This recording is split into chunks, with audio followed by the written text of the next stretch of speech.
So, hello und willkommen zurück. Und wir machen direkt weiter mit der PC Gaming Show. Ich habe noch knapp eine Minute und habe noch nichts eingestellt. Was haben die denn hier gemacht für ein Blödsinn? Ich will das aber nicht. Sichtbar? Nein. Ich will keine Untertitel haben. Ist nett, aber will ich nicht. Auch ganz komisch, was die da gemacht haben. Na gut, 48 Minuten haben wir noch. Genau, Dankeschön. Wie gesagt, PC Gaming Show, die haben bei Twitter ein schönes Bild gepostet, wo sämtliche Figuren, die zu einer PC Master Race dazugehören. Doomguy war dabei, die Alyx war dabei und viele weitere Charaktere waren dabei. Aber wie gesagt, ich bin der Meinung, wer hochpokert, der wird die fallen, weil ich glaube nicht, dass das zielführend wird. Das ist das Poster, was während der Xbox Präsentation runtergefallen ist, auch sehr cool. Deswegen. Mama Mia, Stillstand für 7 Sekunden. Was? So, what happened? War ich zu schnell? Habe ich euch erschreckt? Kann ja auch gut sein. Na gut, schalten wir einfach mal rein, weil wir haben noch genau eine Sekunde und wir haben keinen Ton.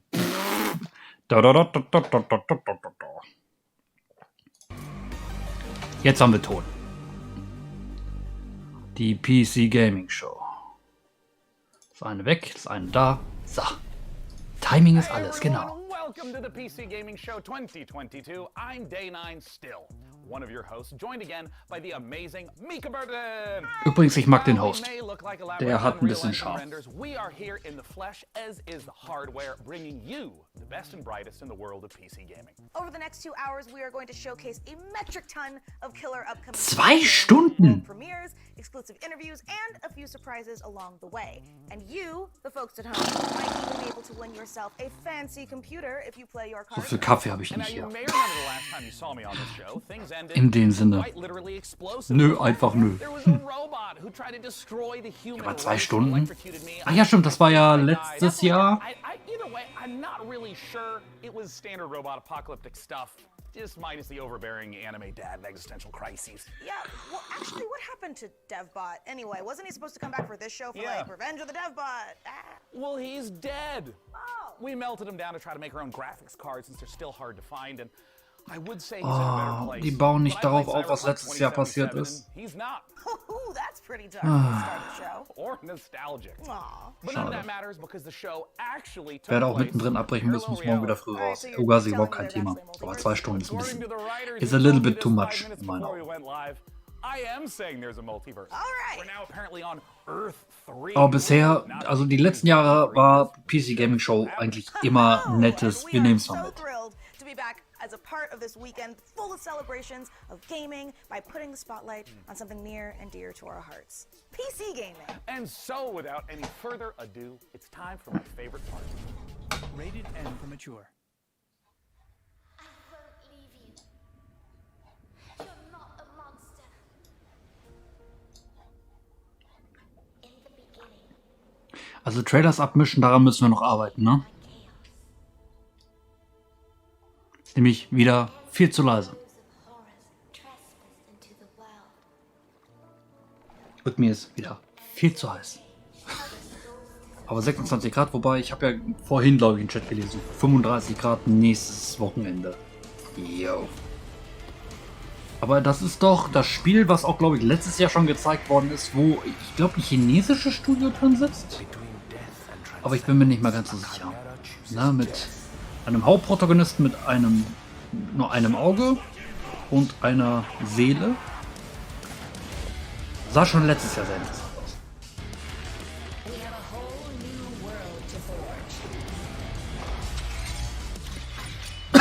aus. Buster Sword heißt es, okay. I don't know.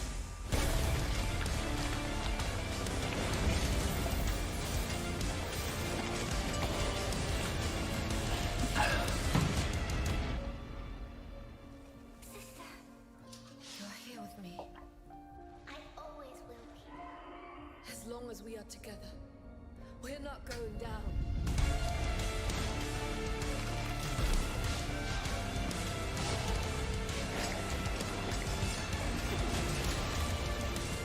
They wanted yet another monster. They shall have one.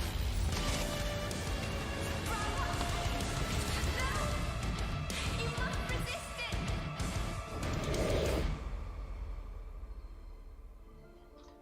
Soul Stitch.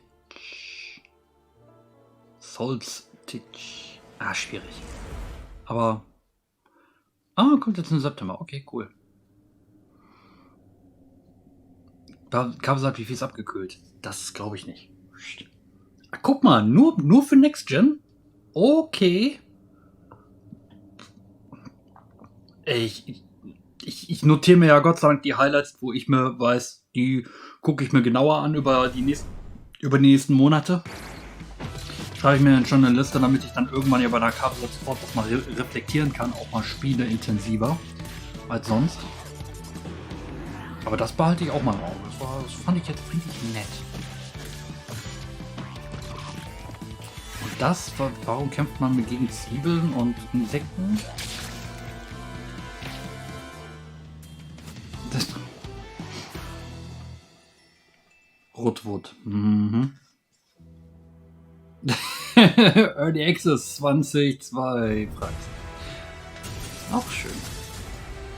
So nach Motto, kommt irgendwann, wenn es fertig ist.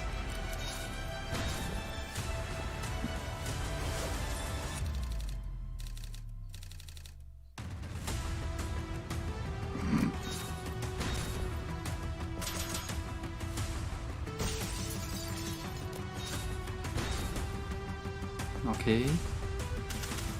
So ein rundenbasiertes taktisches Spiel à la XCOM.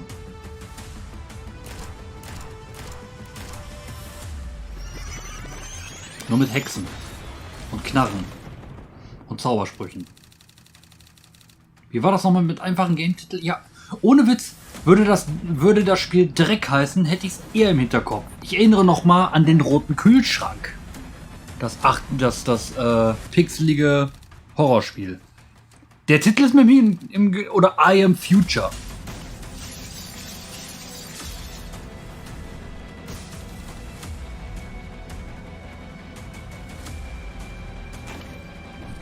Die Titel bleiben natürlich bei mir immer hängen, wenn der Name ziemlich einfach ist.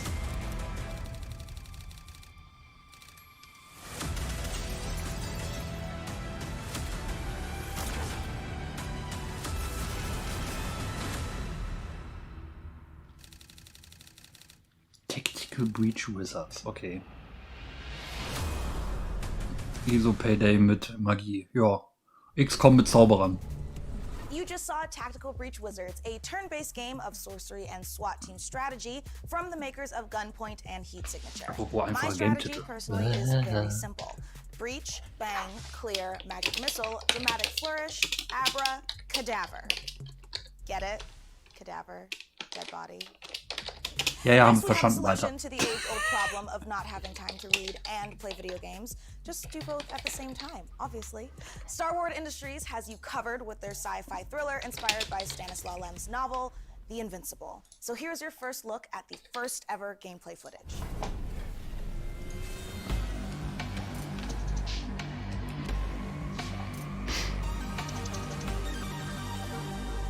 World Premiere. Okay, cool. Cool. What have you done? Where are you taking me? You came here yourself. So what are you expecting, huh? You've set up a field camp down there. Yes, ma'am. So I didn't expect you to have a second one here. Really? Sit here and don't you dare move. What are you doing here? You're not gonna like this part.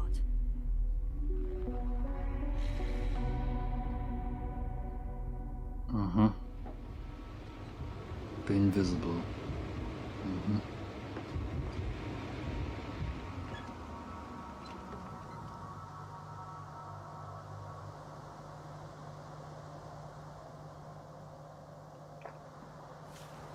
Wer, da brauchst du dich nicht wundern. So viele World Premiers. Es ist schon inflationär, dass man eigentlich das weglassen kann. Eigentlich zählt nur noch, ist es im Game Pass oder nicht. Irgendwann macht Sony so einen Blödsinn auch mit. Ja, ist jetzt verfügbar in, wie nennt man das? Premium? Oder wie auch immer die Modelle heißen. Ich habe mich damit nicht beschäftigt. Ich glaube, ich habe da auch keinen Bock drauf.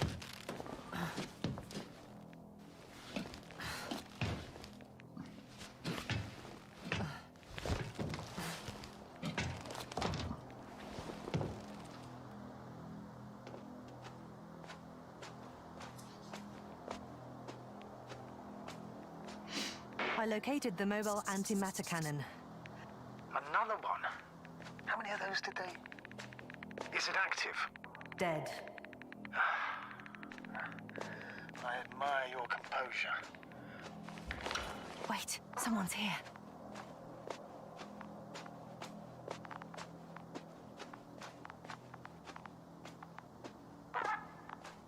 Astrogator, they're dead. So you found someone. Unfortunately, such unpleasant discoveries are indispensable to the mission. I didn't let that thought get to me. I was counting on this meeting very much. At worst, it could have been another abandoned place, but not this. But what exactly? That's a good question.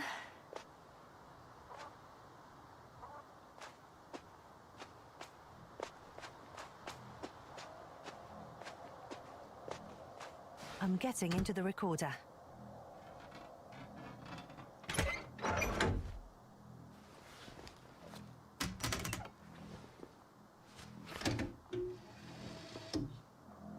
What do we have here?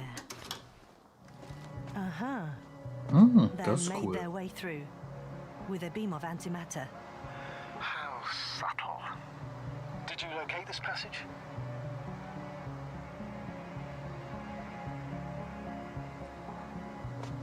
Ich wollte gerade sagen, das kann nur dieses Loch sein. They pierced a hole several meters in diameter and several dozen meters long.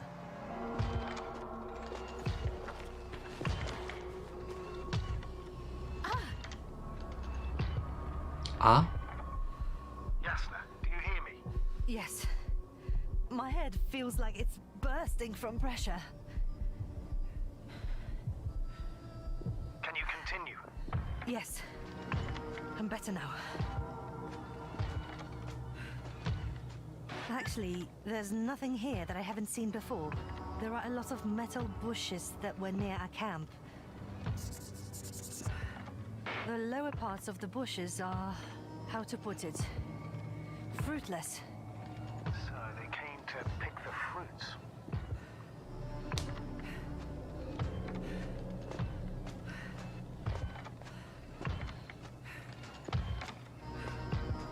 This robot looks like it has started its task and got stuck. What task? This is one of the robots carrying containers with research material. It took the container, but never left that place. Why do you think it's stuck? Well, it goes in circles using the same path. The robot's gone, You must have broken his loop. but I didn't. No, he must have done something. Never mind. Follow it.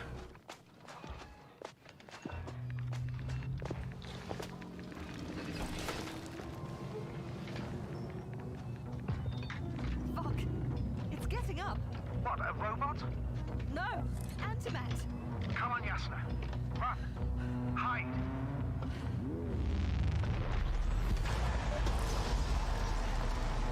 Jasna, are you alive? Yes, it's fucked up the robot. What's it doing now?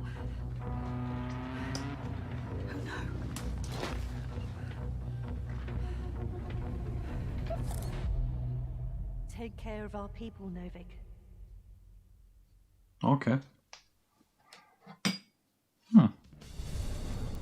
It's time to take a pit stop at the nearest dungeon to prove that chivalry isn't dead. And if you think I emphasize those words weirdly, you're right. And it'll all make sense momentarily when you see these next four. Especially The Invincible haben wir gesehen. Ich kann bei dem Titel nicht sagen. Irgendwie ein kleines Forscherspiel, interaktiver. Sah aus wie Film, ja. Bestimmt. Sega und Amplitude. You'll be back here too scared to try again. Cause the dungeon will turn you into Das Art Design kenne ich unless irgendwo, you're ja. way tougher than you look. We got the guns, the turrets, the upgrades. But what you really need is guts and skills. Grab your posse and say your prayers. Naja. Wie hieß er denn nochmal? Be the first to play. to die. Das wurde, glaube ich, letztes Jahr angekündigt.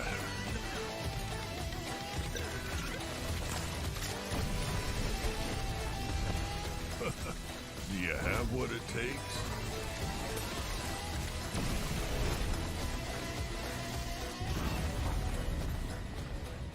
Endless Dungeon, okay.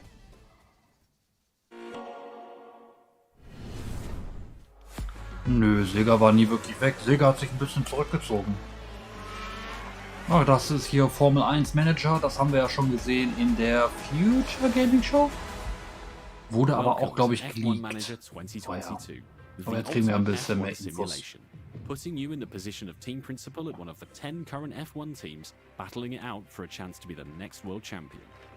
Choose your team and drive every decision that leads to you making your mark on the grid, and hopefully the podium. Winning championships depends on your ability to make the right calls on and off the track.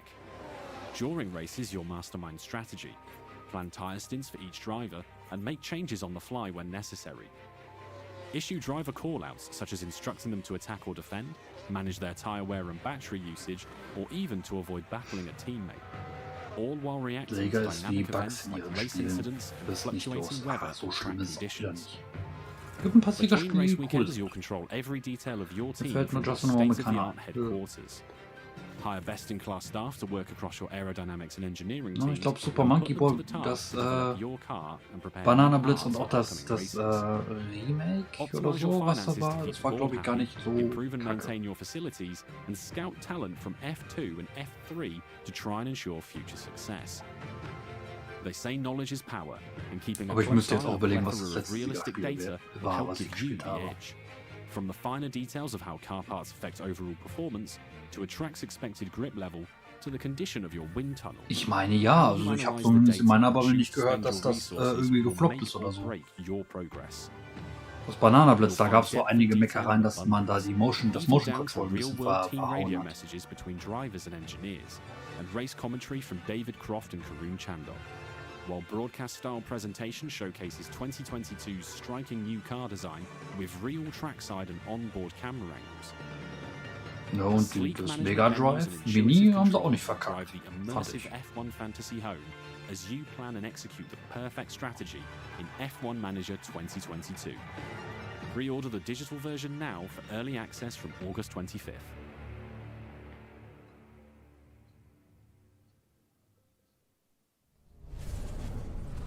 Hey everyone, after 1 year of Chivalry 2, we've more than doubled the size of the game, and now we're excited to bring even more knights onto the battlefield. Because today, right now, Chivalry 2 is out on Steam with crossplay between all platforms. This is our biggest update to the game yet, and it brings players on all new desert gear of war, and best of all, brings us horses into Chivalry 2 in mounted combat. We want to thank our community for making the game the success that it's been so far, and if you haven't played it yet, now is the best time to check out Chivalry 2. Take a look at our new trailer that shows off the new update and its Nosian invasion. Na gut. Wurde, glaube ich, letztes Jahr auch angekündigt, ist ja schon länger raus. Es ist halt nicht mein Genre.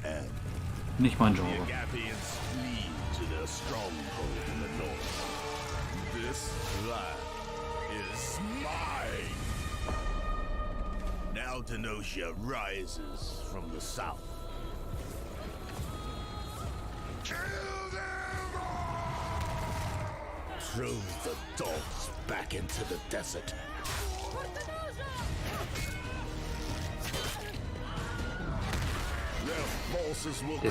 Ich hab drauf gewartet, dass wir den irgendwann mal hören, den Livestream. Da hat man ihn Gott sei Dank mal gehört. Vielleicht hört man den heute noch mal. Ready the ships. Long has Sinosia remained safe from my fury. No more.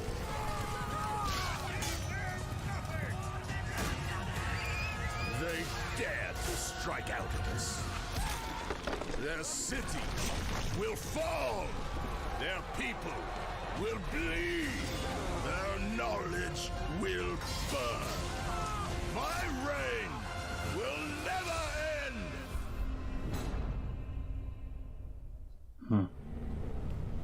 Hi everyone, I'm Phil from Sweet Bandits, live from Quebec City. Really glad to be here today for the PC gaming show. We'll be showing the first trailer for our game, Deceive Inc. It's a multiplayer competitive spy game where you get to use social stealth, high-tech gadgets, and powerful spy abilities to try and get the upper hand. We've had the chance of working with Tripwire Presents on the project, so this is only the beginning. Please follow us on social media at Play Deceiving to learn more. We'll be releasing the game in early 2023 on PC, Xbox Series S and X, and PS5. Thank you so much, and let's enjoy the trailer. Good afternoon, agents. Your mission is simple. Infiltrate the frozen coral underwater hotel and retrieve the blueprint of a powerful weapon. As you know, Deceive Inc.'s company policy is to deploy multiple agents to ensure the mission's success. But only one will get the paycheck. Do whatever it takes, agent, and be careful out there. Try your best. Let's see if it's enough. Booyah! Ka-ching! Oh, come on. They can't be this fast. And they thought it was secure. In the end, I am victorious. They're really not gonna make it easy for me. Gotcha. Is that it? Right on target. Okay. Outskilled and outgunned. It can't end like this. Wurden da gerade die Sounddaten von der Minigun aus Unreal Tournament benutzt? Ja, wobei, sind ja auch nicht geschützt. Really? Mission complete.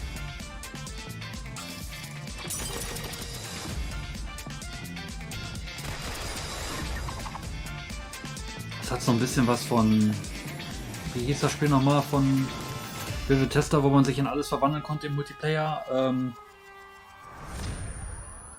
Prey? Ja. Das Item, ja, genau. Let me ask you something. Do you ever have a Es ist recurring halt der dream Arztteil, that you der really wish dafür would sorgt, come dass es so ein true? bisschen I mean, mine personally involves the flight of Plastik-mäßiges. unicorns and a Valkyrie army on Pegasuses, but you know, yours may be different, but you know, somehow I doubt it. This year, we've partnered with the PC builders at iBuyPower to bring a very different dream to life. My dream PC room. Unfortunately, there's bad news for me. I don't get to keep it. But very good news for one of you. We're going to be giving the entire contents of this room away to a lucky winner watching the show. So let's dive in and see what's up for grabs. The beating heart of any PC gaming dream room is, of course, the rig. So let's start there. Das geht. As you can see, the mad geniuses at iBuyPower have built an absolute doozy. The first thing you'll notice is that height Y60 case with its wraparound tempered glass panels. This thing is built from the ground up to display the sickest PC sollte nicht aussehen wie ein squeeze into a Aquarium. desktop machine. Aber das ist And meine Meinung. Mein PC leuchtet auch a nicht. serious graphics card in these dry Da times. leuchtet nur die Abermedia Capture Card und nur weil sie leuchten muss, weil ich sie Okay, the abschalten case kann. and lighting looks dope, but for this to be a true dream PC, Aber die we need Grafikkarte more than ist just komisch. state-of-the-art drip. Luckily, the substance matches the style. So let's check out the guts of our dream PC. And trust me, there's plenty of power crammed in. The big question, though, Oh, is what KabelSalat. pixel pusher Lecker. iBuyPower has used, and you won't be disappointed with an overclocked RTX 3090 from Gigabyte, right? This 24GB monster of a GPU packs the cooling to stay chill and the power to smash through any game Aber you throw gibt es at it. vertikale Einbau? The graphics card is the rig's MVP, but any Ey, ich weiß halt nicht, ob es eventuell negative Auswirkungen hat auf das Kühlen, wenn das halt um 90 Grad sind, weil dann zieht ja die warme Luft nach oben. Und ja gut, okay, so würde sie es sammeln. Wobei es wird ja gekühlt und dann rausgeschoben eigentlich. Kann man auch so ein... Ja doch, würde auch gehen, okay. Aber das wusste ich nicht. Dass es einen vertikalen Einbau gibt. Das ist natürlich cool, wenn du dann so eine richtig teure Grafikkarte hast, wo du denkst, oh Mann, das Ding ist schön geil schon. Aber du siehst immer nur den Deckel, wo die Aufschrift GTX, RTX oder was der Teufel steht. So ist das natürlich schon ein bisschen geiler. Und du siehst halt auch direkt, ob die Lüfter noch laufen oder nicht. Dann hätte ich schon ein Aquarium. Aber ich wüsste nicht, wo ich es hinstellen soll. You can find out more about this gear feature today over at iBuyPower.com, but I know what you really want to know.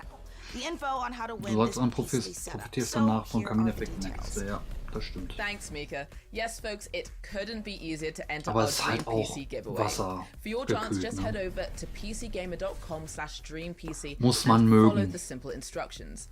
There, you'll find a complete breakdown of the prize, which, don't worry, also comes with some very swish monitors as well as the eligibility rules. Good luck, gamers. That is right, just head over to pcgamer.com. Na, wobei die CPU ist nur for your chance Wasser gekühlt, ne? But for Radiator now, sieht man ja. to the games. From Kepler Interactive and A44 Games comes Flintlock, The Siege of Dawn, an action RPG from the team behind Ashen, where gods and guns collide. Da meldet sich der Protokoll. Guten Abend. Ja, wie gesagt, es ist nett, man kann es sich angucken, aber ich müsste auch den Platz haben, damit ich mir auch jedes Mal den Rechner angucken kann. Außerdem, es staubt zu. Das ist Fakt. So, hier sehen wir das Spiel, was wir auf der Xbox Präsentation leider schon gesehen haben. So, Frage, wer kann es im Chat beantworten? Wie heißt das Spiel?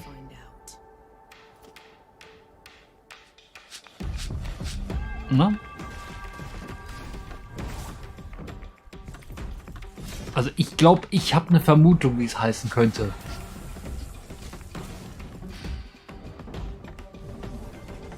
Ich war nicht hier, ich bin fein raus. Keine Ahnung. Ich habe nicht aufgepasst. Und keiner könnte das Geblinke bezahlen. Ja, das stimmt auch. Von dem Rechner, ne? Das fragst du mich? Bei meinem Namensgedächtnis? Sie zeigen zumindest ein paar neue Gameplay-Sachen, aber Flintlock interessiert mich immer noch nicht. So, und jetzt nochmal zum Thema, ich habe ein schlechtes Namensgedächtnis. So, am Ende ist denn der Name falsch. Aber ich meine, es hieß Flintlock.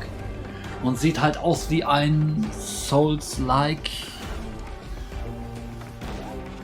Zumindest sieht es nicht aus, als ob ich mit einem Charakter 5 Gegner schnetzeln könnte.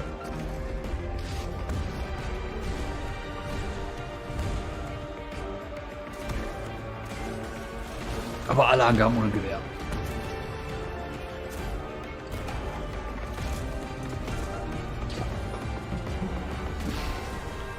Flintlock will... Ja, danke, Hirn.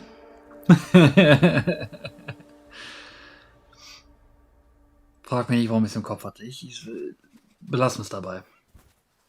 Ich glaube, das war der Titel, wo ich gesagt habe, an den Titel werde ich mich gleich nicht mehr erinnern können. War auch der Fall. Und dann kam der Trailer. Ah ja, Flintlock. Hey, ja, genau. PC Gaming Show. Naja. I'm Derek Bradley, the CEO of A44 Games and creative director of Flintlock, The Siege of Dawn. Flintlock is set in a world ruled by old gods, and so as humanity, you now have the power of black powder and bombs and flintlock rifles to finally overthrow the gods and take the world back. You'll play as Nor, a Blackstream sapper, one of the elite explosives experts of the Coalition forces. Nor herself has a personal vendetta against the gods and will stop at nothing to get her revenge. But you won't be going it alone. Where Nor brings firepower, her fox-like companion Enki brings magic to the battlefield. Das Begleitviech und auch diese Teleportationsfähigkeit mit diesen komischen Dreiecken ist interessant. Aber das Spiel selber ist ein bisschen... Ja, ich weiß nicht. Man hat solche Spiele leider schon zu oft gesehen. Have a great show. Coming up next, a mysterious new sci-fi game from 11-Bit Studios, the creators of This War of Mine. Hear all about it in our exclusive interview. We'll also show you what's next for Outriders from Square Enix and People Can Fly.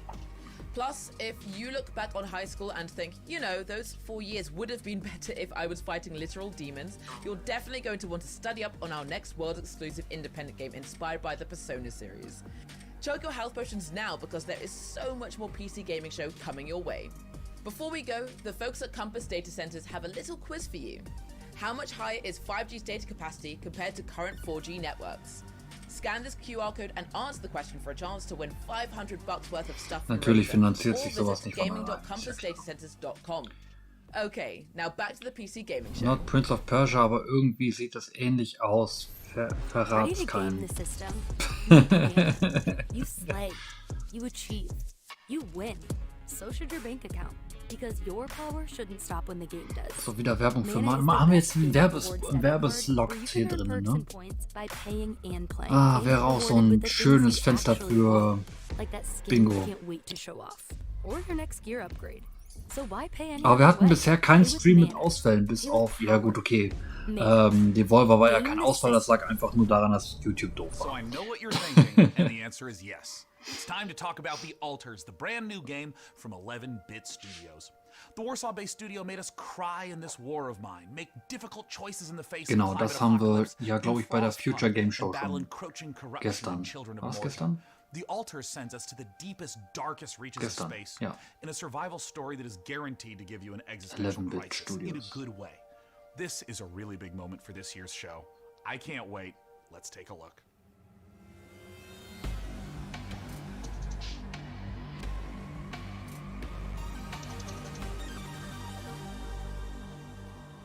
Zumindest ruft keiner World Premiere. Dann ist es nicht mehr so ganz so schlimm. Sind die so ein geniales Entwicklerstudio? Du, ich kann es dir nicht sagen. Ich habe weder Frostpunk noch The War of Mine gespielt. Ja, von dem Host haben wir heute World Premiere, aber wir haben jetzt hier nicht in den kleinen Videoschnipsel davor haben wir jetzt nicht gesehen. Oder gehört. Gesehen ja schon. Children of Morta.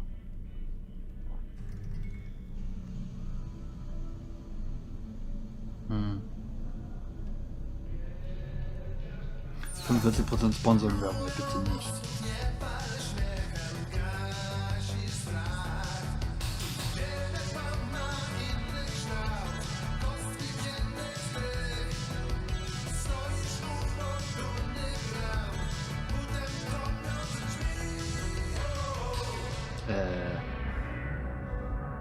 Ja Mann, du bist eigentlich tot. Aber wir sind ja alle du. Nicht wahr, du? Okay, das ist strange.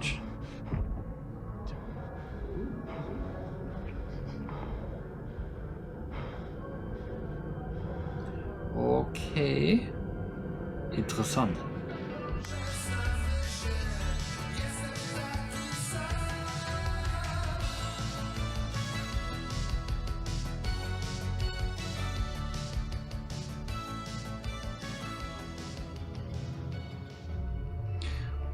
Es ist halt irgendwie, okay. Okay, auf einem riesigen, okay. Sehr komisch. Und auch hier die Frage, was ist es denn am Ende? Keine Ahnung.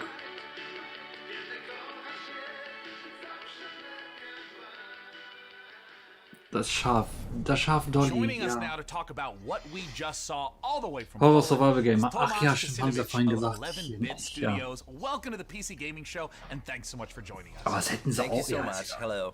Okay, there is a lot to unpack there. We got clones, we got this huge wheel. Tell us, what did we just see? Well, first of all, also neben dem Lötkolben steht ein Steam Deck. Not exactly clones. We saw Jan, our main character, who's traveling with a group of the Alters, who are the alternative versions of the same person. And they are going through this distant alien planet in their mobile base, which was the wheel you saw at the end. So what's the player's goal as they're progressing through the story? So you are a space builder stranded on this distant planet, and your goal is to survive and find a way back home. But the thing is, in order to do so, you need to create those alters, as each one of them have different set of skills and character traits. So these are things necessary for your survival and finding a way back home. So from the trailer, tonally this could be a horror, a thriller, a mystery. What should players expect? Actually, there are bits of everything you mentioned. Like, there is this mystery as we're looking deep into the soul of the character.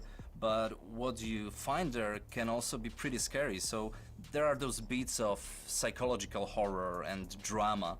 But then on top of it, we have this quite thick layer of surreality. I mean, How surreal would it be to one day, you know, wake up next to sitcom. a little different alternative version of your very self? Hey du, hey du, hey du, hey du ist tot. Ah, verdammt nochmal du. Suffering, for he is both the marble and the sculptor. How does this quote relate to the story? So this quote, it relates directly to the main theme of our game. Aber irgendwie riecht das schon danach, dass einer dieser Alternativen echt dann die halbe Mannschaft umbringt. Oder das Schaf. This process, the whole process of becoming who we are, it can be quite painful at times. But in our game, Jan, the main character, he has this unique possibility of not only shaping himself, but also reshaping himself and numerous times with every single altar that he is creating. Do you see this as more of a classic sci-fi story, something like a Ray Bradbury work, or is it something more contemporary? Well, it is very classic sci-fi in a way that we are taking a relatable topic and we are using the sci-fi theme, we are using the sci-fi setting to look at it through the magnifying lenses. But then when we're choosing the tools, this is a very contemporary game and we're taking advantage of what video games are as a medium. So we're using tools like systematic design and non-linearity in order to put the players in the middle of the experience and in the end allow them to create their own stories inside the game. I wanted to ask a little bit about the relationship of your previous titles to the altars, whether there's any narrative or themes or even just influence that those sieht man noch die Spiele, die noch gemacht worden sind, wie The Altars is purely 100% our game, 11-bit Studios game, and it's created in line with our meaningful entertainment philosophy. So it's a game we hope that it will make you think. Na, wie war das nochmal even mit after you stop playing. Frostpunk war, glaube ich, ein Strategieaufbauspiel, ne? Huge milestone. It paved the way for all the future titles. Ja gut, und War of Mine, it was taken to another level with the strong focus on the emergent narrative. And ich glaube, now War with of the Mine hat Altars, Martin we want gespielt. to follow that Der path, im but Endeffekt also really want to push the boundaries findet er den further Titel auch genial. and expand on how we approach meaningful topics inside the design of our games. Thanks so much again to Ja gut, Tomasz na, and gucken wir mal in den Flut nächsten Titel Studios for rein. joining us this year. And while I try to find enough Rapidium to make it through day 1 to 8, let's head on over to Mika Burton and keep things rolling like a massive space station. Thanks, Day9. Honestly, I need to look into getting myself cloned so I can make time to play all of these awesome games we've seen so far. But I'm also legitimately worried about having to eventually fight my clone in single hand-to-hand combat when they steal my life, making me wonder if I was the clone all along. Stellt euch mal vor, man hätte eine alternative Version von sich selbst. Ich glaube, ich würde mit meinen Alternativen würde ich Mario Kart spielen. Oder andere Spiele im Multiplayer. Now let's get back to the real reason all here. Cloning. I mean video games.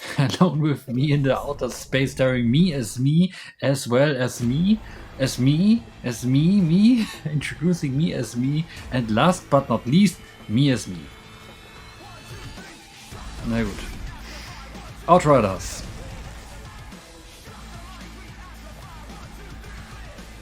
Was ja Anfang letzten Jahres, glaube ich, kam und ich weiß nicht, irgendwie war es schneller still um den Titel geworden, als lieb war. Es hat mich überhaupt nicht angesprochen, leider. Ja, und jetzt kommt eine Erweiterung raus. Oder ist sogar schon raus. Oder es ist sogar schon die zweite Erweiterung. Wie gesagt, ich bin da komplett raus. Es interessiert mich auch leider. So Loot-Shooter. Ja.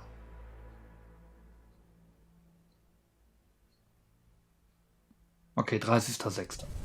Also kommt's noch. Ah, das ist doch hier der Potion Crafter. Wurde das auch letztes Jahr gezeigt? Oder davor das Jahr? Da muss ich euch, wenn wir wieder mal ein Playdate zusammen haben, dann muss ich euch unbedingt mal da ein paar Spiele zeigen. Es gibt nämlich auch ein schönes Potion Machspiel auf dem Playdate.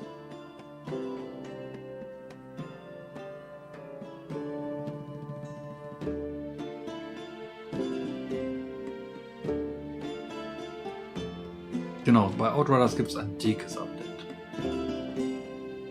Ist huge. Aber ich habe keine Ahnung. Ah, you are cute. Oh.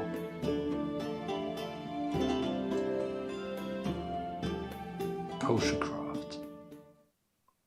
Ah, Tiny Build. Sure. When Tiny Build lets you open your own medieval Ach potion so. shop, you get Ach so, das Ding ist schon draußen, oder wie? But when I do it, I get a Ich hab jetzt sternly nicht worded letter aufgepasst, from my landlord about how my cauldron violates our coming lease soon, agreement. ne? Whatever, it's his loss. But more importantly, folks, we promise you the maximum amount of games humanly possible, and we aim to deliver quite literally.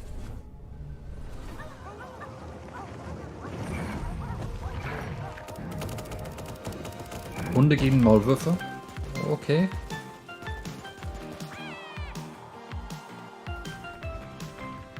Ach, das ist doch hier dieses komische Battle Royale Ding sehen, ne? Ah. Das wurde, glaube ich, letztes Jahr gesagt, habe ich auch gedacht, so, oh je. Animal Royale, okay, schon viertes Season, kein blassen Schimmer.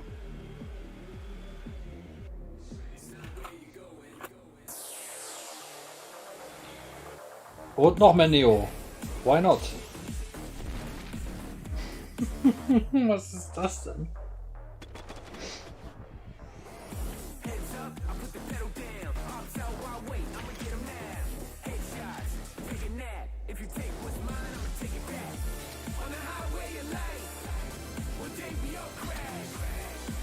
Ah, das ist Gameplay, okay.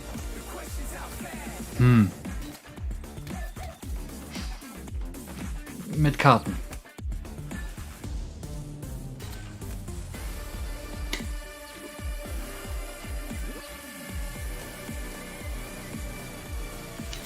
Ach so, der Potion Craft ist in Early Access. Ah, okay. Ja. Nitro Kit. Play Free Demo. Ja.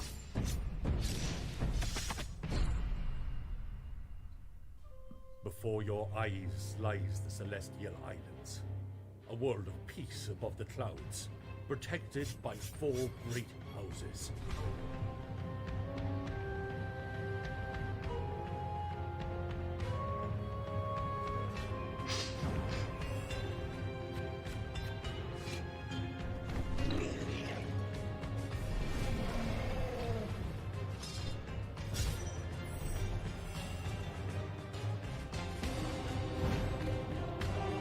Hallo Clarissa, schön, dass du eingeschaltet hast.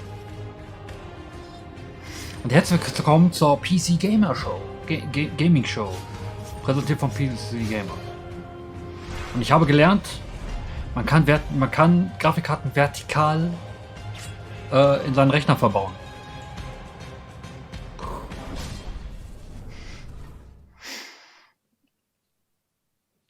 Ich sehe, du bist on, muss ich gucken. Alles klar, dann wünsche ich dir auch, so wie mir, viel Spaß mit dem Showcase. Our team of experts is presently probing the deep sea in a struggle against the yoke of over-regulation. These security and defense innovations allow you to shrink any problem down to size. We surge forward, obliterating Mann, the enemies ey. of progress. Vom Arsenal hätte ich schon fast gesagt, so guck mal, ein Arena-Shooter, aber es ist wieder nur, ja, was heißt es ist es ist halt Killing Floor. Diesmal auf dem Ölbohr in what's next for one of PC gaming's titans of modding, simulation, and scale. Arma 4. Last month, developer Bohemia Interactive kicked things off by releasing Ja, Arma vielleicht wird das gleich nochmal gezeigt mit dem Aquarium, weil das Aquarium war dadurch auch ein bisschen breiter. Ja. Normal Luft von unten anzusaugen, wie es sein sollte. Wie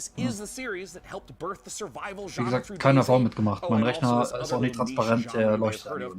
Wobei der Power-Button leuchtet blau. We've got none other than Bohemia Interactive. Thank you so much for joining. Den Rest sehe ich nicht. So as of right now, Arma Reforger has been out for about a month. What is it that you've been learning or seeing from players? At first, we've learned that players like Reforger a lot and they appreciate the work we've put into it. We also realized they like modding a lot and they review this as a key quality of our games. And we are very pleased by the reactions of both our community and the new players. Jetzt habe ich so viel gequatscht, jetzt habe ich nie mitbekommen, was das hier ist. With videos, playthroughs and praise of Habt ihr den Innenspiegel gesehen? We are very glad that the reception was so good. So there's no doubt players who have been long-time fans of the franchise stepping into Arma Reforger, and I'm curious, what were some of the big challenges of rebuilding that specific Arma feel from the ground up in this brand new engine? Well, it's a very tricky subject because even internally it's an ongoing kind of fight. Ach so, das ist Arma. I'm myself very much on the very purist side of things, so no HUD, no save games, no superficial helpers, and this fight can get very intense even in-house. So I'm the real Arma purist, and I'm on this for 25 years now, so I will keep fighting, but obviously this is part of the fun, so there's always never-ending battle. We have learned people like modding our game. To keep it Arma and even internally preserve our own standards, so do it our own way rather than replicating what's maybe normal in other games, because our goal is not to make the same game as all other games. So our goal is to remain unique. I'm curious if you can speak to what the main goals of Reforger is, because it's a little unusual compared to other releases. I mean, for instance, how much content should a player expect if, say, they've been playing Arma 3 for years? Our goals were, of course, to restart the series from a technological standpoint, really make Gott sei Dank habe ich einen Couch. Kann ich mich erstmal ausruhen. Utilize the technology which is state of the art in terms of how it looks like, how it's controlled, how it can be modded. It's important to understand it may look as a kind of normal game on the surface, but there is a big system behind it. So just the tool suite is a es tut mir leid, ich kann da null mitreden, weil ich weder Arma 3 noch irgendeine Modifikation noch die Teile davor gedaddelt habe. Ich kann damit nichts anfangen. So we really need users to start using them to keep improving and continue building it.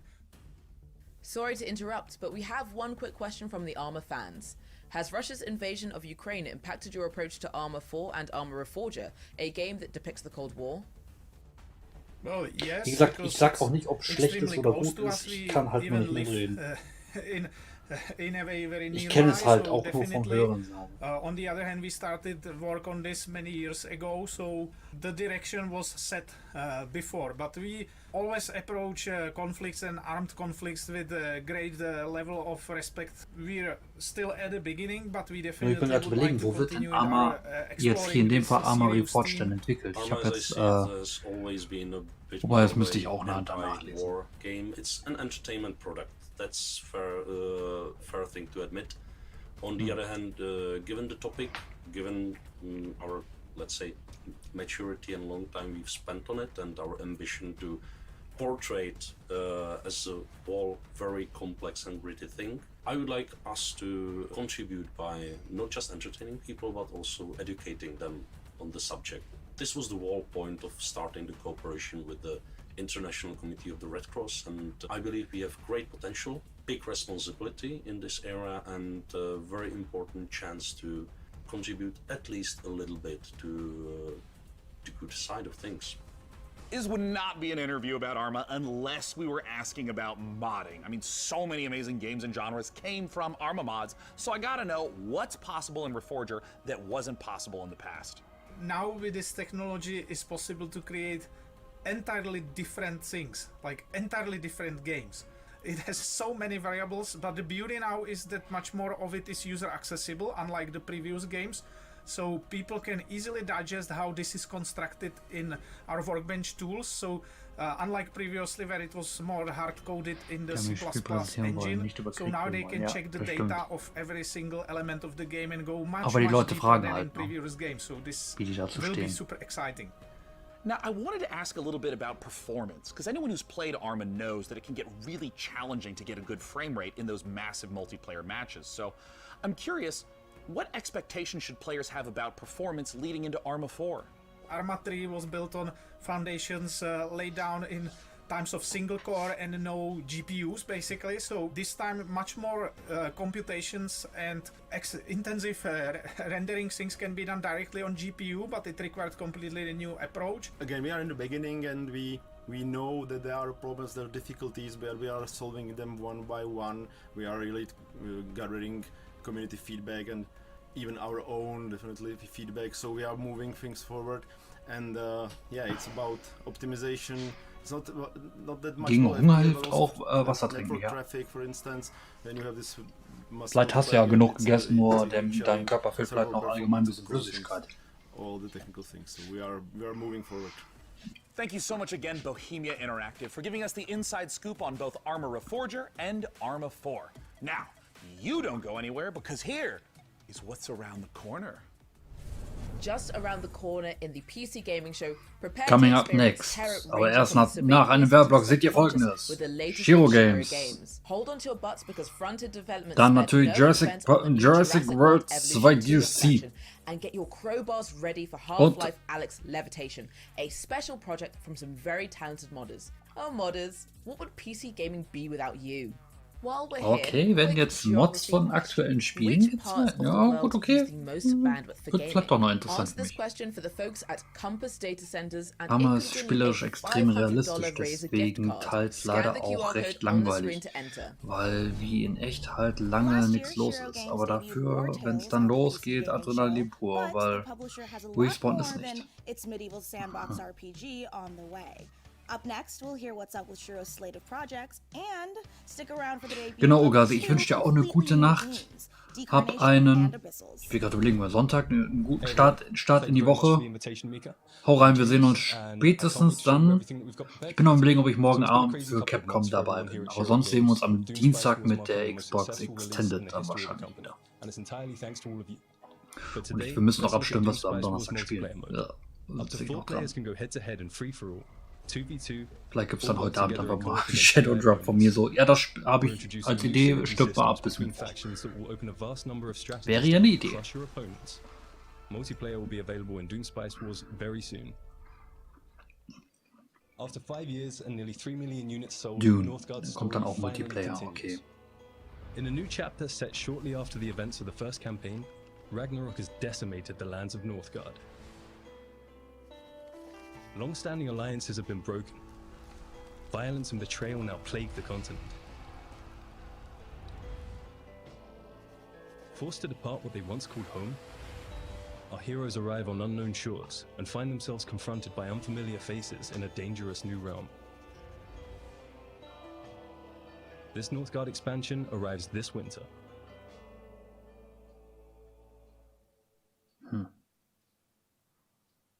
And for all of our Warzones players out there, cooperative is finally coming to our open world tactical RPG. You share food, gold, and camp with your friends. Aber das Dune-Strategiespiel habe ich auch gehört, dass es auch ein paar Probleme hatte mit dem Balancing oder allgemein mit der Steuerung. Quatsch, nicht Steuerung, sondern Spielverlauf. Und das hatte halt kein Multiplayer am Anfang. Kommt ja dann jetzt nach und nach, denke ich mal. Ist halt auch traurig, ne? Es kommt ein Strategiespiel raus und es hat kein Multiplayer, oder? Es kommt ein Mario Strikers raus und fühlt es sich auch nicht fertig.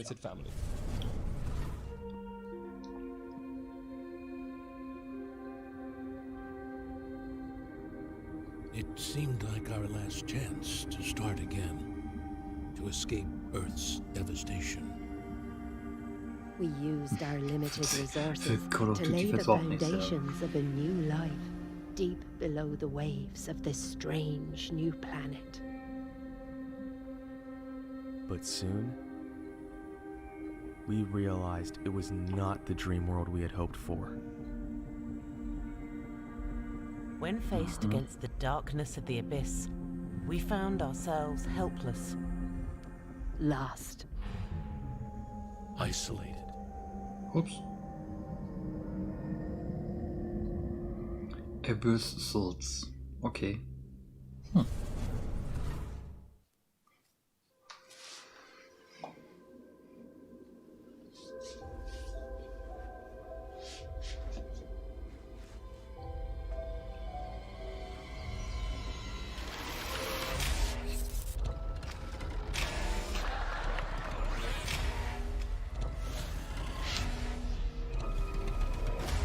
Was zum Henker geht denn da ab?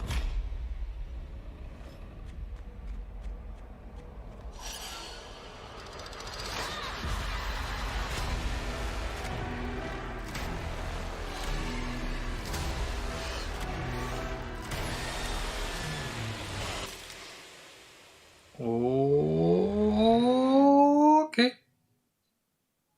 Decarnation. Oje, oje. Thank you very much for sticking with us, everyone. We hope you enjoy the rest of the show. Hat was von Ip. Ey, Ip sagt mir 0.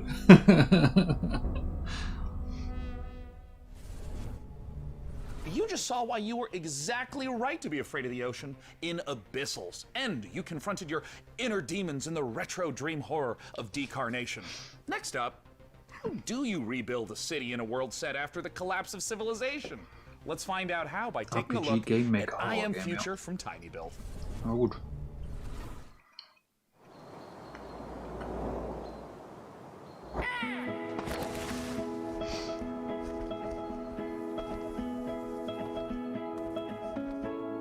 Ja, genau. PC Gamer ist ein Spielemagazin. Ich glaube, ein amerikanisches Spielemagazin. Kennen wir? Den Wurm kenne ich nicht.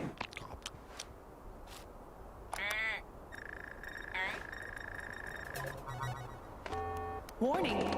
Hibernation aborted. Your total hibernation time was 6 years, 6 months, 5 days. Ah, das ist ein Future. Welcome to Eden, your new home. Schon mit den Gurkenschalen, das ist auch wieder sympathisch. Ja, kennen wir. Ist I Am Future. Hab ich schon, glaube ich, bei einer Indie Direct, entweder war es die Guerrilla Collective oder Wholesome Games, habe ich gesagt, habe ich Bock drauf. Erst recht, der mit seinem Multifunktionsarm ist schon nice.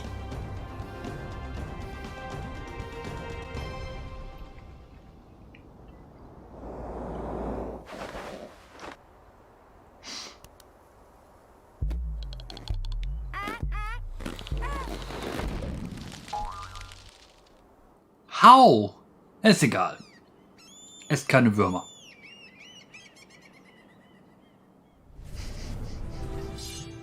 Sonst platzt ihr. Our forefathers conquered Calderia and bestowed it upon us, a new generation, to share or spar over. Our great houses seek to obtain the Emperor's favor, cultivating Armageddon-Style.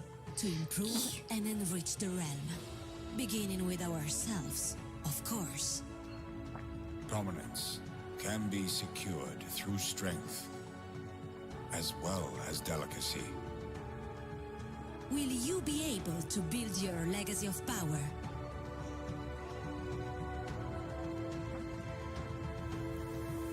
Dazu kann ich gar nichts sagen. The great houses of Calderia. Okay. And now, for these next trailers, it's true. They do move in herds. That was so much. The thought process is simple. God creates dinosaurs, God destroys dinosaurs, man destroys God, man creates video games to play with dinosaurs. But just be warned that one of these trailers might come as a bit of a shock. Ach so, sie will die Überleitung machen mit Jurassic World. Okay, ja.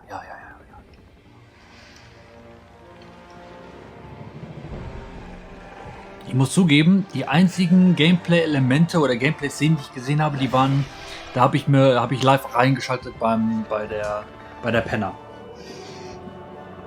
Der Penner Aberiata. Ich hoffe, ich habe es richtig ausgesprochen. Sonst, sorry, Penner.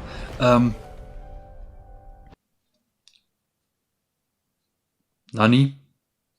Hallo? Hallo, Stream? Well, da muss ich wohl ran.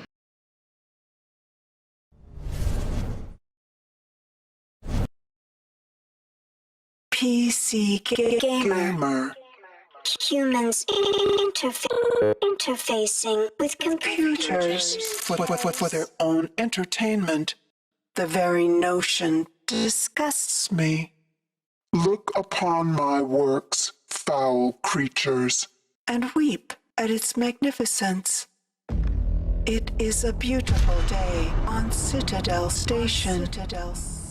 Humanity is on the verge of a new era. I, Shodan, am its new God. Look at you, hacker. A pathetic creature of meat and bone. How can you challenge a perfect, immortal machine?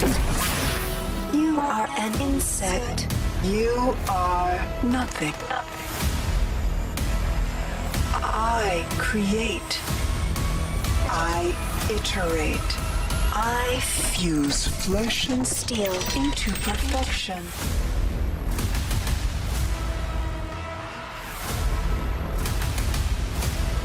My children. So. Finger kreuzen, dass es läuft.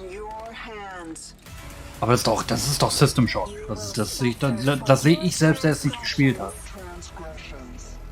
Oder?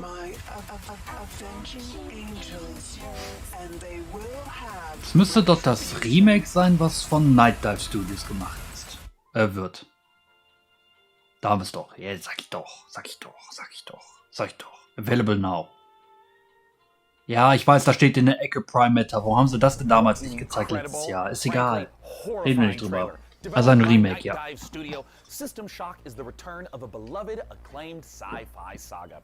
Today, to take us even further inside the world of System Shock, I am thrilled to welcome the one and only Warren Spector. Thanks so much for joining us, Warren. Hey, thanks for having me. This is going to be... Damn! In terms of trying to translate the experience of the game from 1994, 3 decades Aber es hat Charakteristika mit grauen Haar. The first thing is the graphics, obviously.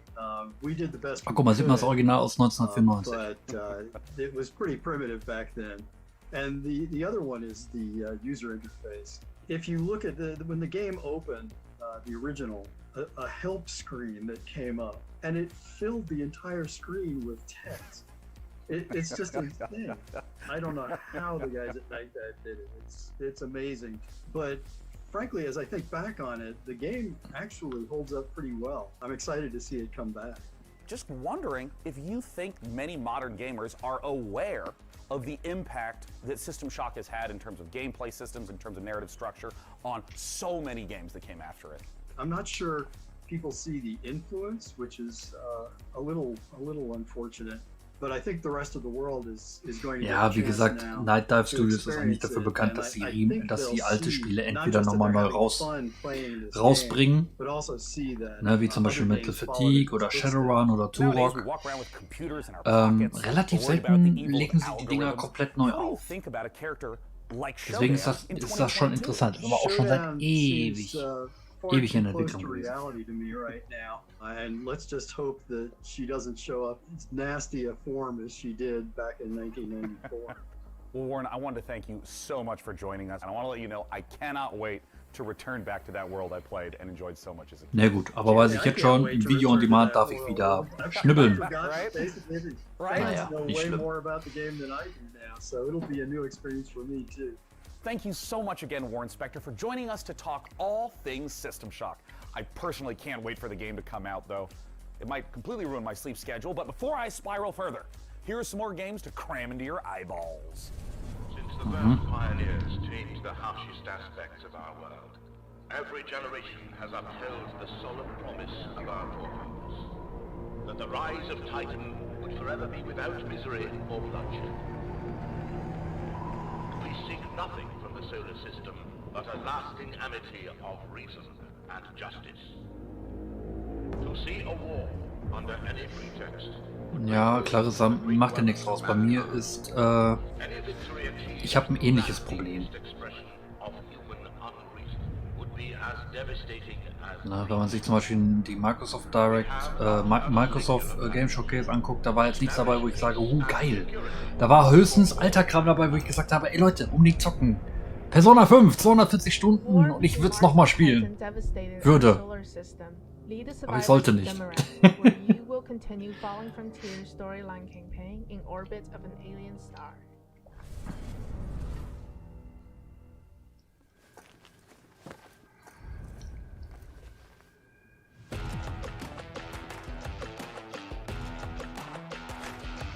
Okay, das haben wir auch schon gesehen. Das war... It's a good day. Good day. Irgendwas mit good. Irgendwas mit day? Keine Ahnung. Der Trailer sagt so gut wie nichts über dieses Spiel aus. Außer, dass die alle so mega cool sind. Ich will Persona 5 für die Switch. Ja, vielleicht kommt das ja. Vielleicht hat Atlus da schon eine Pressemeldung rausgehauen mit, ja, es kommt übrigens nicht nur für die Xbox. Das wäre ja blöd, ne? Kommt auch für die Playstation. Auch für... Wobei, kommt für PC. Durch den Game Pass. Glaube ich.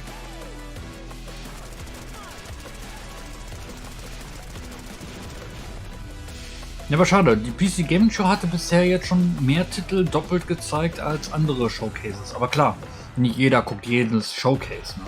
Tja, macht ja Sinn. Ich habe schon wieder nicht aufgepasst, was der Titel heißt. Ist egal. Or a bonfire, or a sculptor's idol, or a lamp. Make sure you're staying hydrated, replenish your potions, and most importantly, keep letting us know what games you're excited about using hashtag #PCGamingShow. I mean, personally, I can't wait to play the Altars. Ah, good. Now, we're all rested. Ja, Altars war nicht schlecht, aber man hat kein Gameplay gesehen. Nur ein riesiges Rad, das sich dreht. Of immortality, the latest from the mind of Sam Barlow.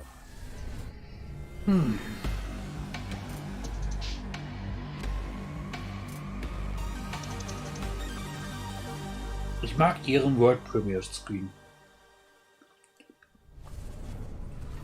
I believe we have a short clip here. Do you want to tell us what we're about to see? Well, I don't want to spoil things too much. Festival.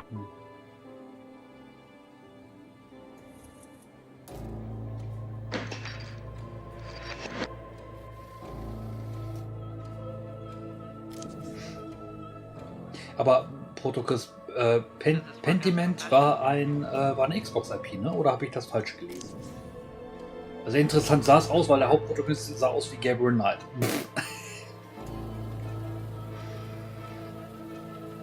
Okay, warum hatte der genau an seiner Schürze genau da Blut? Ist egal. Reden wir nicht drüber.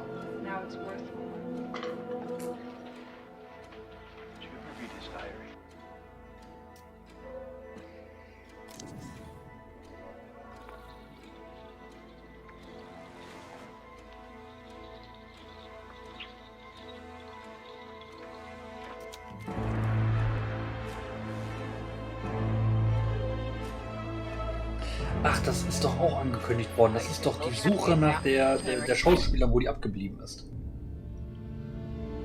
Na, where is Titel? Immortality. We can take a break. We should take a break. No.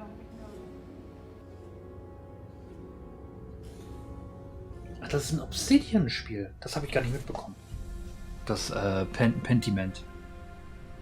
Ja gut, nachdem die ja Grounded fast fertig haben, jetzt endgültig. Naja. Hey boss, time to wake up. We got customers waiting. Hallo Cyberpunk. Aber es ist kein Cyberpunk, es ist ein... Keine Ahnung. If the weather gets bad, we can grow some veg in the greenhouse. Once we start making real Schade, wünsche euch noch einen schönen Abend. Cyberpunk, aber Traveler Simulator, ja. Hat so ein bisschen was, ne? Genau. Puzzle, dann wünsche ich dir noch eine gute Bettruhe. Schlaf gut, habt eine angenehme Woche. Und einen guten Wochenstart natürlich, ne? This is a world to explore, to make stories, your stories. You ever look up at the clouds and wonder what's up there? Well, if you dream big enough, maybe you'll find out. Maybe we all will. Welcome to Nivalis. Also, auch interessant, erst recht, weil du halt selber deine Bar machst. Hi, I'm Marco. Ich bin momentan sehr auf Aufbauspiele und sowas drauf, ne? But we have our own ideas of what a cyberpunk world can be. This is a game in which you manage your restaurant, bar or nightclub, take care of your staff, make deals, farm and experience the stories of... Das erste, was ich in diesem Spiel machen würde, ist eine Maybe you just Rahmenbar. want to take the day off and go fishing at the docks instead.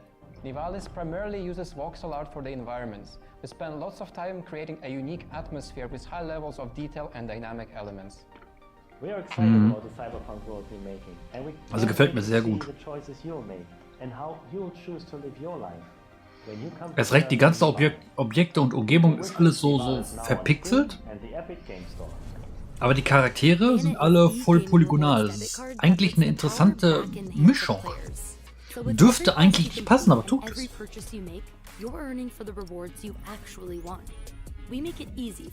Ja, es war halt nicht voll polygonal, sondern schon irgendwie so pixellastig, ne?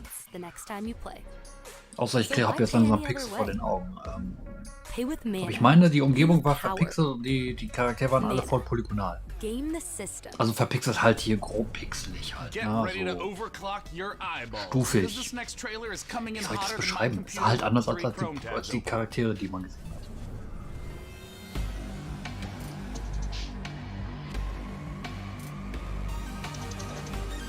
Ich bleib dabei. Dieser Jingle ist super. Hammer. Hab ich noch Spezi? Ja, nicht mehr viel.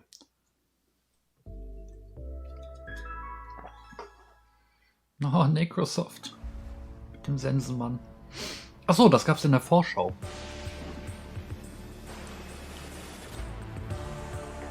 Was war die Aussage? Angelegt an Persona. Mhm.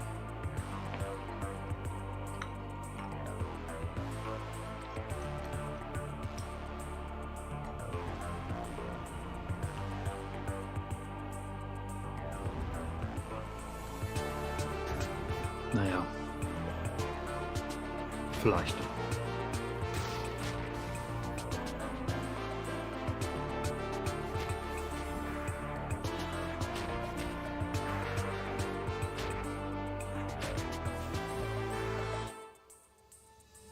Okay. Ja, du, dann suche ich den Trailer nochmal raus und pack den mal auf Discord rein, weil ich meine, der war, die Objekte und auch die Umgebung, die war so kantig und pixel-like halt.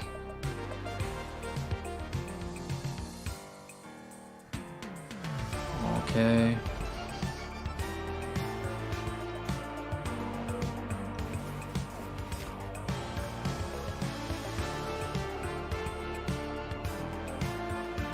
Also der Artstyle hat auf jeden Fall was, das stimmt. Okay.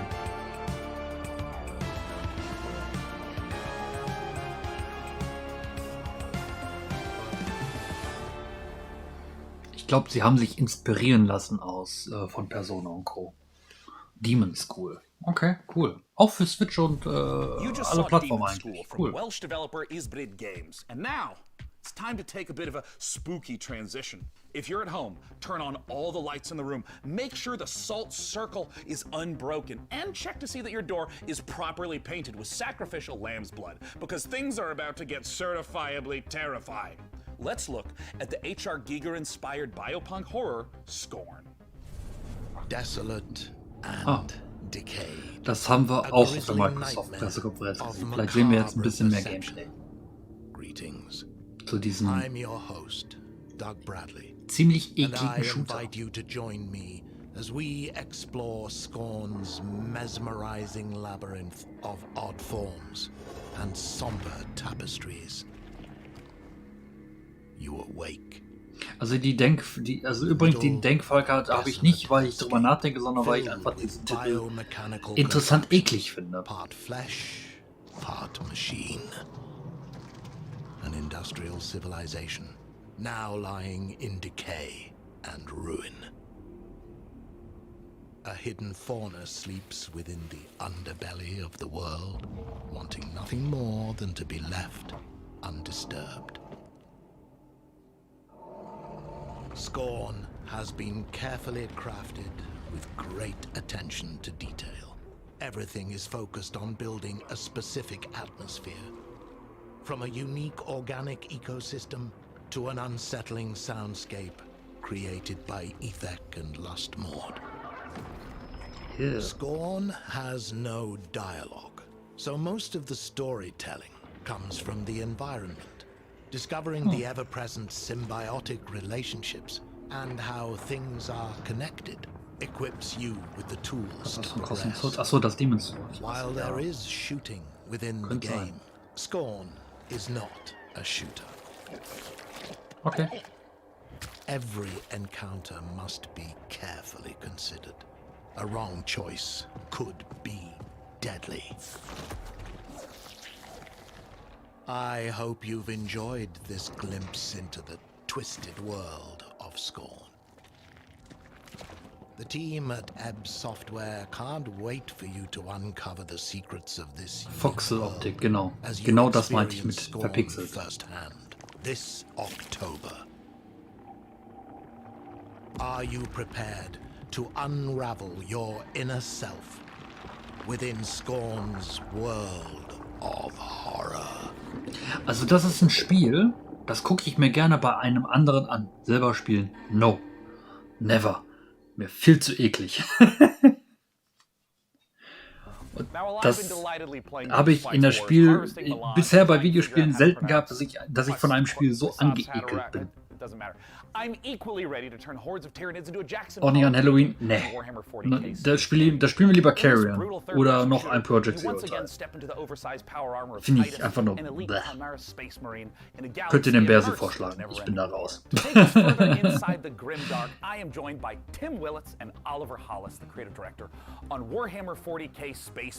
die Erfahrungen, wie sagen, ich kann nicht auf die Details geachtet, aber du, alles okay. Now, Tim, I want to start with you. Das Gewächshaus habe ich nicht mitbekommen, zum Beispiel. Id Software on Doom. How would you say the Space Marine compares to Doom Guy? That is a good question. I bet many people did not know that the original Doom Guy was actually a Space Marine, inspired by an even older Space Marine, which is the Warhammer 40,000 Space Marines. So, you know, it's really exciting for me to work on Space Marine 2, you know, because it's a great franchise, and I know that it's inspired so many other video games throughout the last 25, 30 years. Gibt's eigentlich im Chat einen Warhammer 40k-Fan? Ich habe viele Spiele durch Games with Gold auf der Xbox 360, glaube ich, liegen. Aber ich kann mit der Serie nichts anfangen. Weil basiert ja alles auf dieses Tabletop-Geschichte. He saw the dangers that the universe presented, and he created a super soldier from his own DNA. And each of these different factions, these different chapters, have different genetic traits of the Emperor. Ja, ich finde halt, das Kettensägen-Schwert ist nett, aber ich mag dann doch lieber die Kettensägen Lancer aus Gears of War lieber. Du kannst schießen und sägen. The qualities that a Space Marine has by installing new devices, new kind of bio-implants in their body. So now these guys are 2.5 meter tall monsters capable of destroying anything in their path. It's reminding me of the 1,000 times I have rewatched the Astartes animation. That's amazing. It's so exciting. It's so exciting that we now get to be in that position to play that kind of character. And in the trailer, we saw a lot of Tyranids. Are they the main enemy that you're going to be against? And if so, what makes them such a compelling foe? In this particular game, the Tyranids are the main focus. And what makes them compelling is that they are extragalactic locust-like creatures. They've come in from goodness knows where. They spread like wildfire. They devour everything in their path, and they leave nothing in their way. So one of the great things about the Tyranids is they come in the thousands. It's gone. Aber das habe ich schon vor 2 Jahren, als es angekündigt wurde, das habe ich nur gesagt, das ist interessant. Aber ich würde es nie spielen. Es ist mir einfach zuwider. I mean, that is so thrilling, because this is the sort of thing that older games couldn't even hope to do. And you're talking a little bit about combat. I know that some of the previous entries were more melee focused. What's the combat like in Space Marine 2?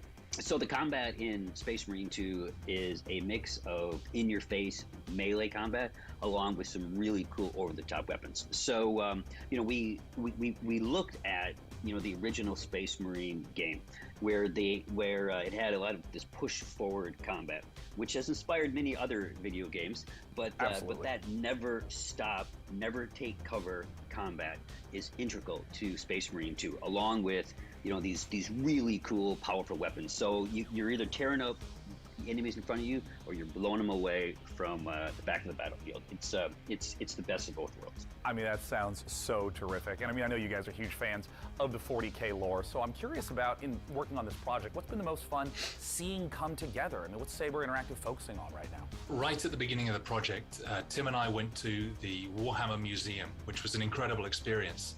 And you go around all these cabinets where these incredible miniatures that have been painted by these masters are arranged in these dioramas.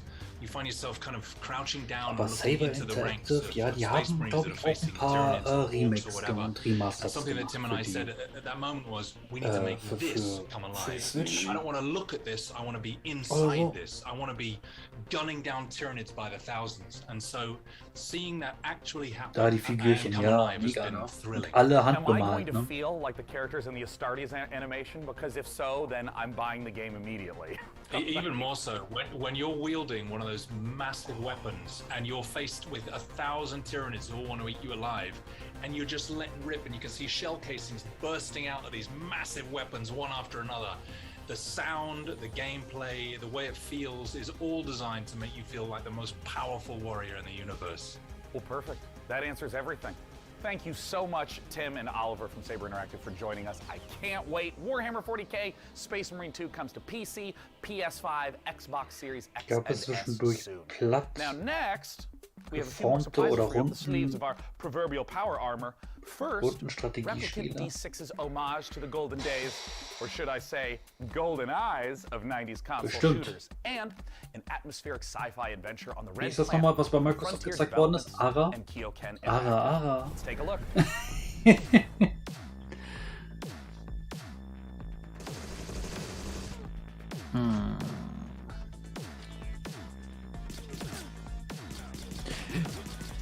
Das sieht aus wie Goldeneye.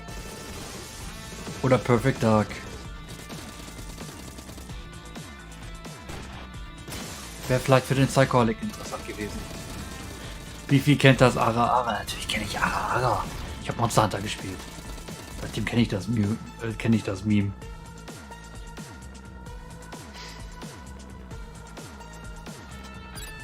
Aber ich glaube, das Strategiespiel hieß Ara und alle so, ja, rundenbasiert. Ja, in Monster Hunter kommt am Anfang, nee, Blödsinn. Kam das vor? Doch, klar. Monster Hunter Rise spielt das erste, kommen dann die beiden Zwillingsschwestern und kommt erstmal sie rein mit Ara. Willkommen auf den Gamecube. Ja, N64, ne? Jetzt auch Agent 64, Spice Never Die. Ist ja witzig. Ach, guck mal, das ist doch ein N64 vorher, die ist klar. Demo available now on Steam. Das könnte man ja mal ausprobieren. Sarah? Ryan? This is Kathy. Ja, wir haben kein Goldeneye bekommen, aber wir haben Agent 64. What? Spiel, Demo, let's go. Ich muss mal gucken, ob ich auch noch ein Demo-Salat-Video mache zu Melatonin. Und ich habe noch den Brewmaster. Aber das kam mir noch nicht dazu, das mal zu spielen. Aber Melatonin, wenn das keine zeitlich begrenzte Demo ist, dann zeige ich euch den auf jeden Fall auch. Ich muss selber ein bisschen Werbung zu machen. Solche Spiele. What do you expect to find on Mars?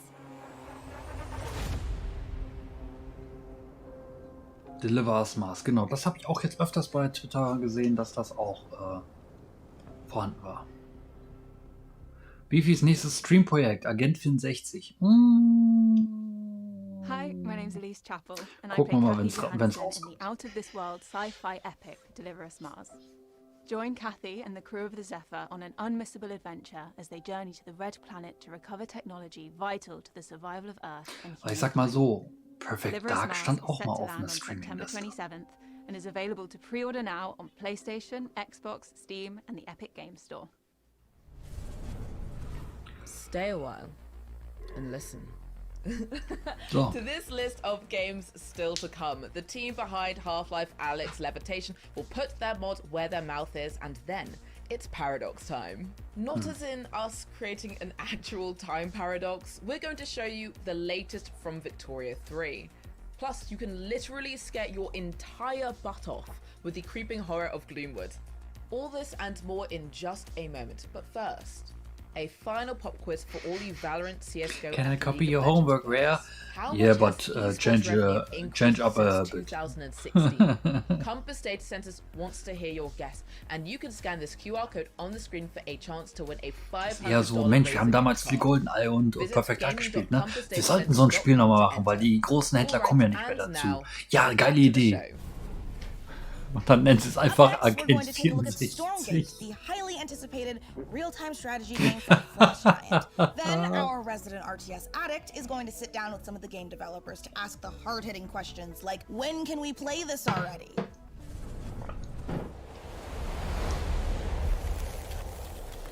Ah, Frost Giant. Haben wir auf dem Summer Game Fest gesehen. Das ist doch hier. Ja. Von den Machern von StarCraft 2 und Warcraft 3. Ja, wissen wir, das ist hier Stormwind? Stormgate, verdammt. 2 years ago, our team assembled with a shared vision to build a brand new real-time strategy game.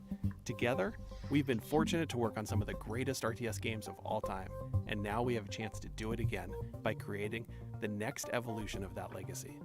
Today, we are so excited to share a first glimpse of Stormgate, an exclusive sneak peek into the universe and game that we've been creating for you.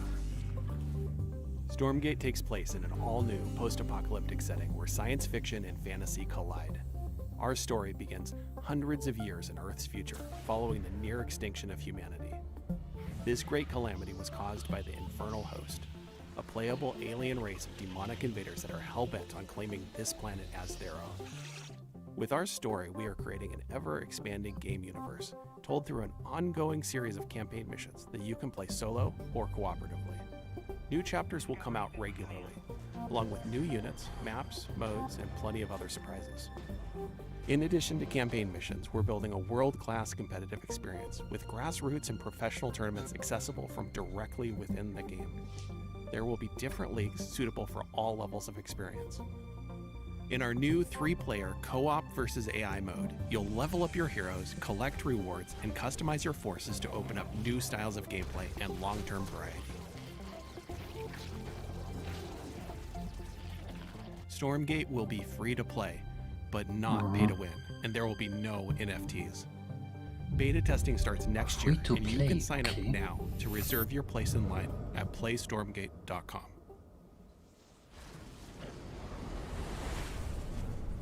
You might happen to know that I'm a huge fan of real-time strategy. Die Information gab es, glaube ich, beim Summer Game Fest nicht. Oder ich habe es überlesen. Years, I still play it, and that's why I am so thrilled today to be talking to Frost Giant Studios. They're a group of amazing developers who have worked on literally my favorite games of all time.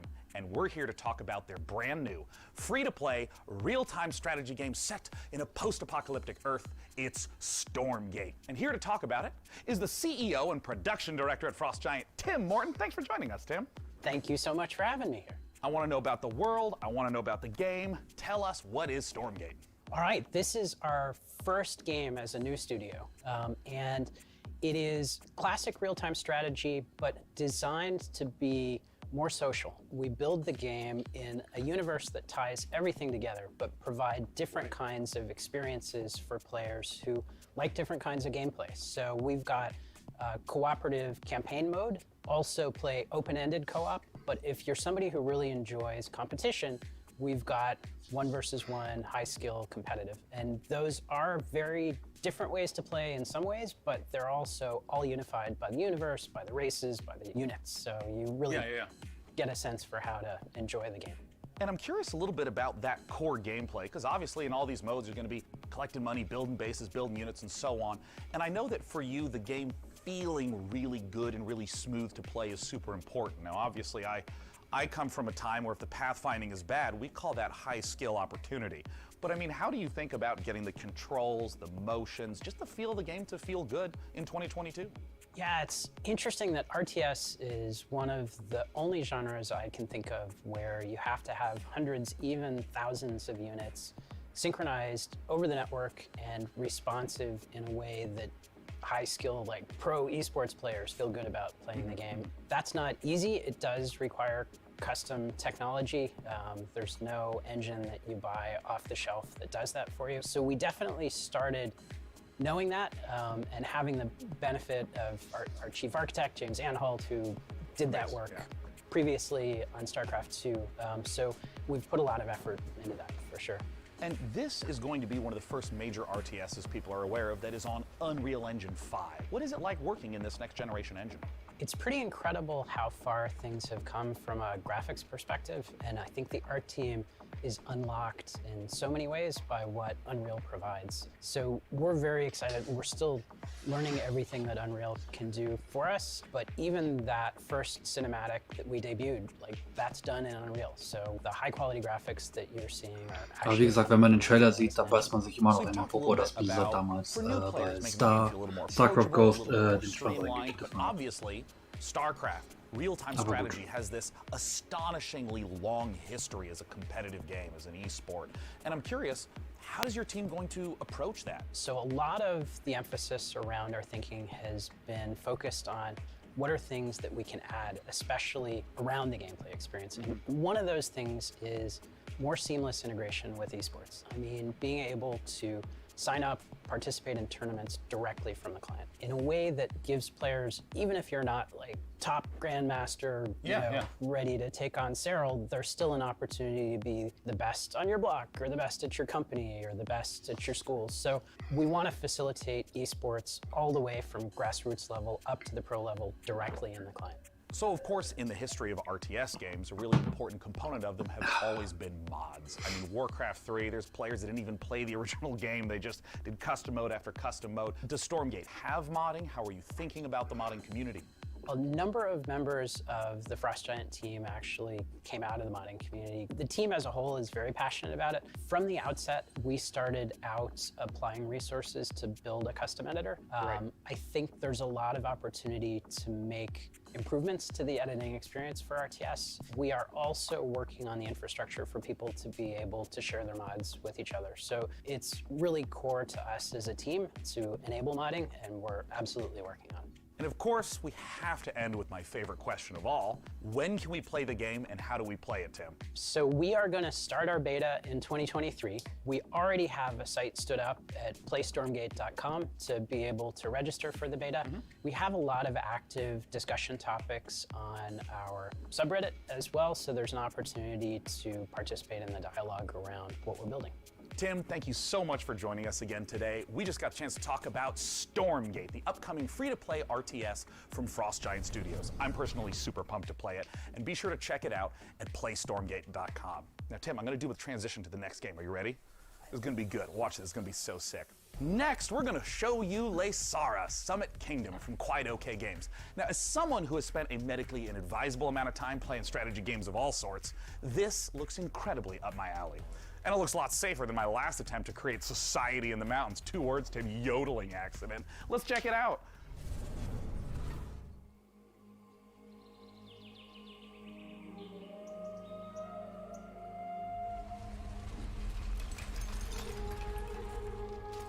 Oh, okay.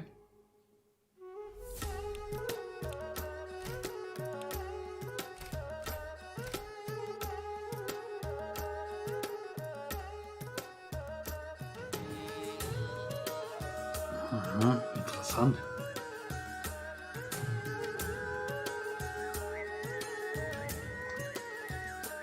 Das ist quasi so ein kleines Bergdorf.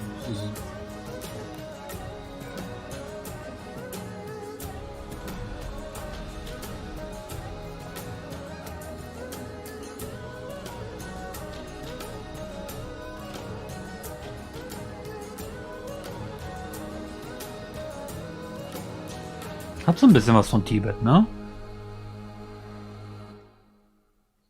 Lesara, Summit Kingdom.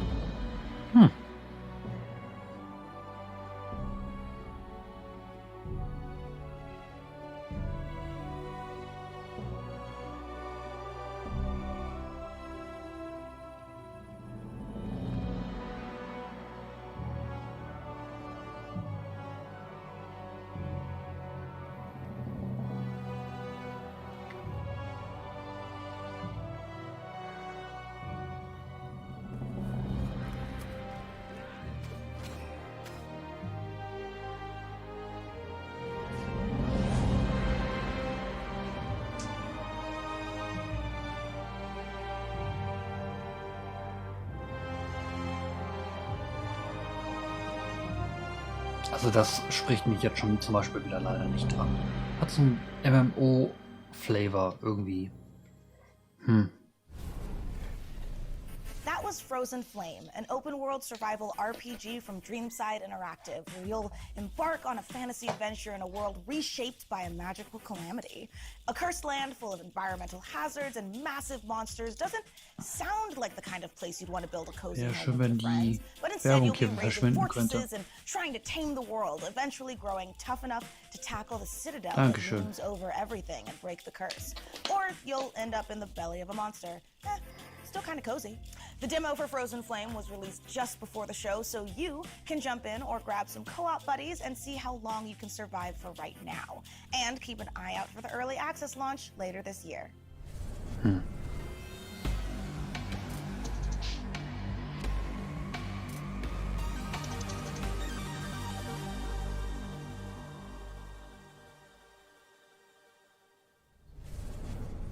If you could listen to the noise of history, then you would hear by the sounds of the Victorian age that the world changed forever. The roar of the engines, the bangs from new factories, and the cries in the streets calling out for revolution. In Victoria 3, we simulate this era, 100 years starting in 1836, and put you in charge of a young society. Ich habe Victoria 1 und 2 noch nicht mal gespielt. Ich kann das nicht sehen, dass sowas überhaupt existiert. Over cultures across the globe. They are the beating heart of your nation and form powerful groups with needs and desires. Listen to their calls and let it influence reform, or turn a deaf ear to protect what is proven and stable. Your politics will decide where you want to go, but your economy, how far you'll come. Taxes, production, trade, and construction. Play these cards right, and you can harness the Industrial Revolution to turn your cities into titans. This is the engine you will need on the global stage. Use pacts, threats, and bluffs to secure your place in the sun. Anything done by war can be achieved with diplomacy, but you can decide when push comes to shove. Here you write the stories, and over time, the history of your world will be carved into the map. Aber halt nicht hier dieses Kachelmäßige halt, ne? Es ist halt irgendwie ein bisschen anders.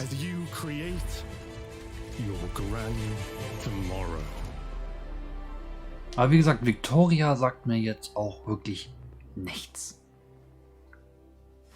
Das ist ja der dritte Teil. That was the gameplay debut of Victoria 3 from Paradox Interactive, a grand strategy game coming later this year.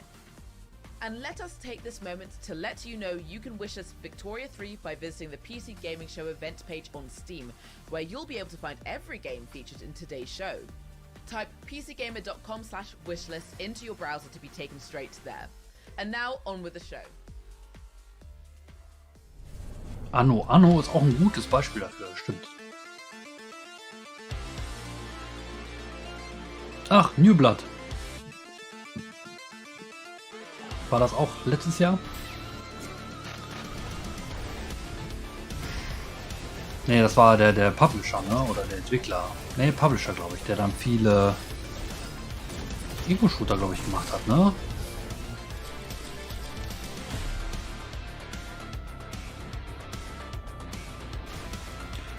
Everything look like Doom.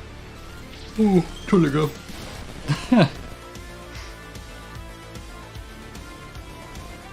Okay, das ist ein geiler Artstyle. Safe.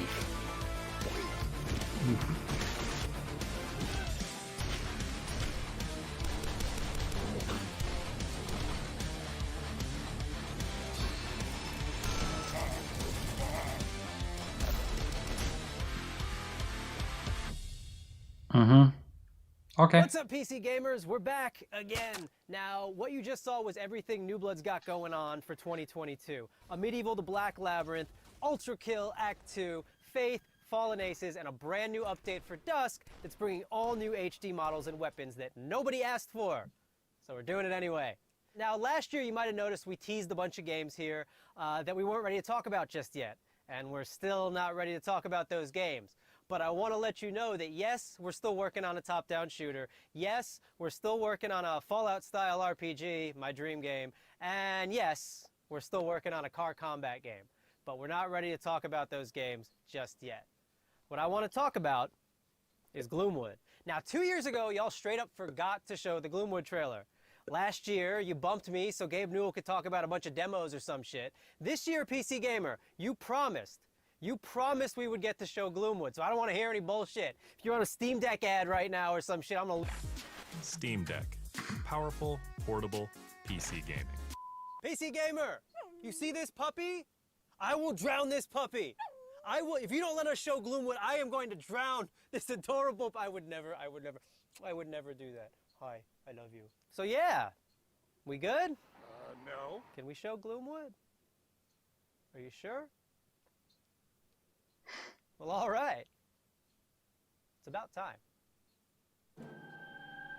Okay.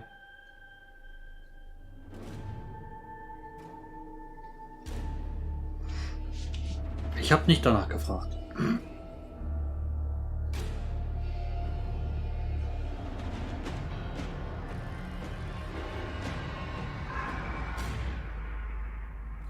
Hello, Doctor. I had hoped for us to meet at my estate. No matter. I can guarantee your Auch ein safety. komisches A Inventarsystem. promise few others here can make.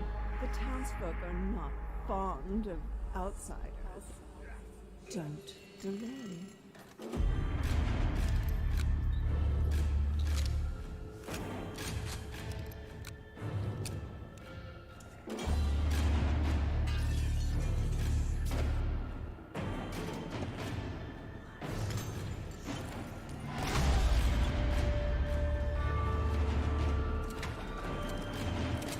Auch wieder Nachricht raus, ja.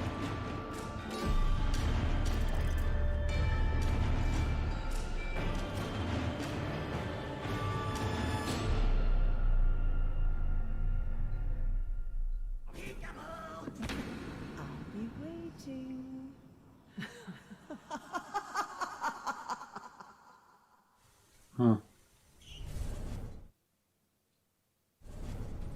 There's only one thing I like more than playing New Blood's games, and that's probably the URLs they make for them. It wouldn't be a PC gaming show without the silliest, most ridiculous website names in human history. Which is why I'm delighted to share that next, we have a group of such games that run the gamut from medieval mayhem to an adorable animal fight club.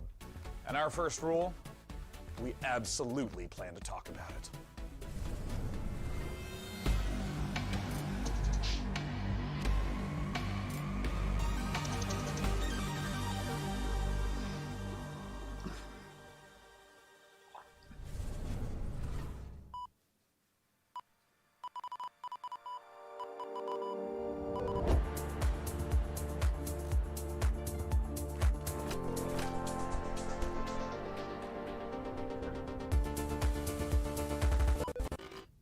Corrupted what?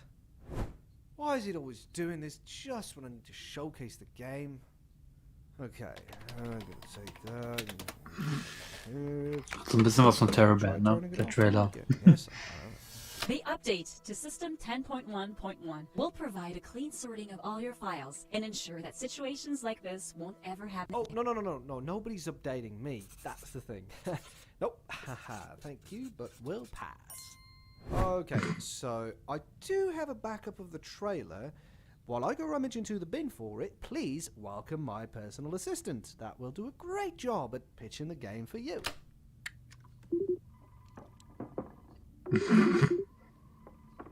Talk about how cool I am in the story and how funny and witty. You know, just talk about me.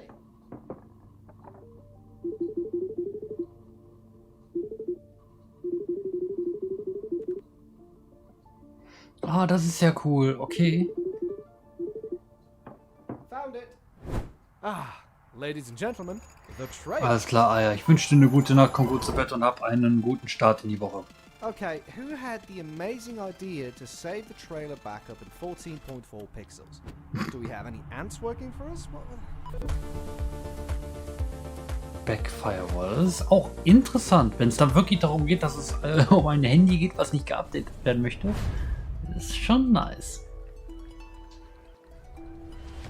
The survival of thy noble family depends on their ability to rule the city, to fight with valor, and to learn. Oh, if only it were that easy.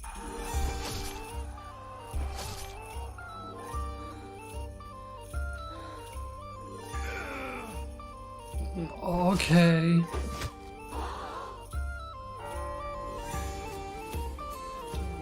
Was geht da ab?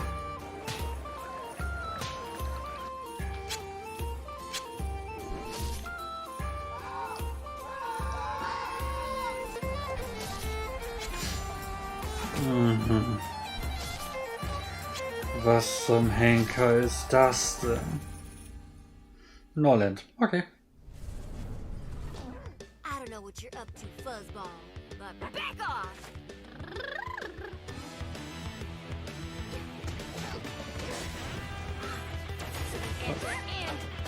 Hab ich irgendwas verpasst? Ja, bestimmt. Was ist das denn?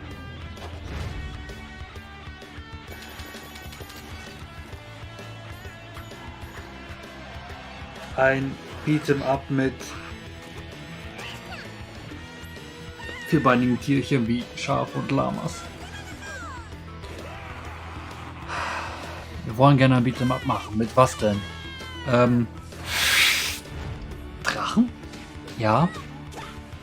Einhörner? Ja.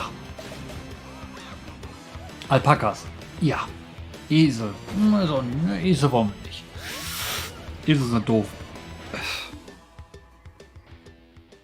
Wobei, wenn Fighting hört, das sagt mir auch, da klingelt irgendwas. Das wurde, glaube ich, mal letztes Jahr gezeigt. Hilfe.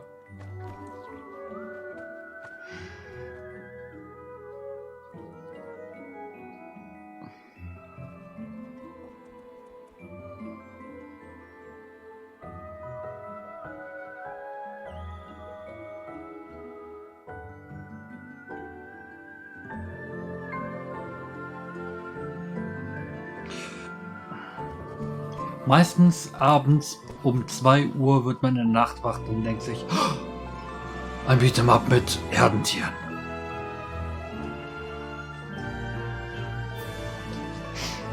Oder irgendein Entwickler fängt an, wild rumzukritzen und stellt fest, das ist geil. Daraus mache ich jetzt ein Spiel. Oder die Verarbeitung von irgendwelchen Traumata.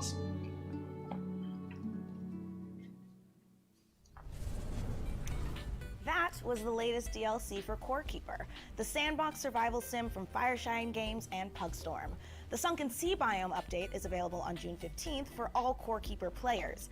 Now we have even more twists and turns and trailers, so press enter to continue. Did you press it? I'm gonna go ahead and assume you pressed it. No, but seriously, press it.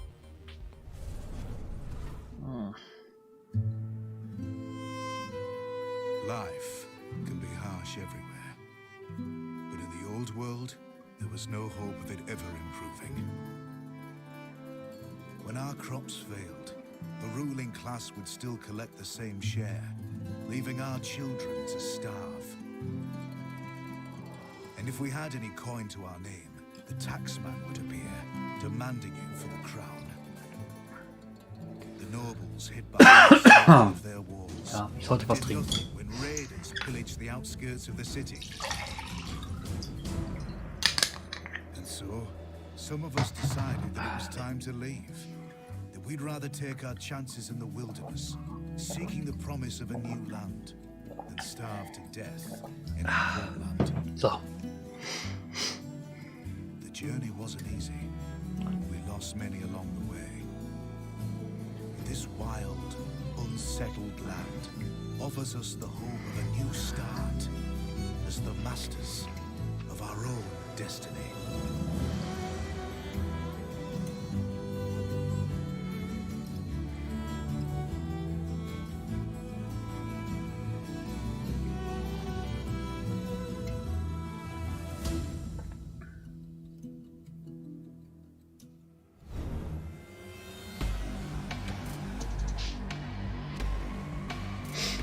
Und was hat dir an der PC Gaming Show gefallen? Der Jingle als World Premiere kam.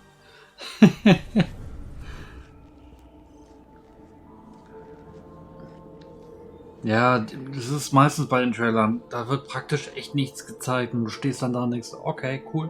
Ein Titel, der sich nicht merken lässt, wie The Fridge is Red, I Am Future. What is below is destined to be understood. Und dann wird nichts gezeigt, wo du sagen könntest, das ist geil. Our life depends on the whims of the weather. Our life is tied to this earth. The water we harvest, the plants we grow, the air we filter. Any waste would be fatal to our survival. We must learn to live in harmony with this world. For too long we have wandered without purpose. From now on, our city will be a source of hope. Ja.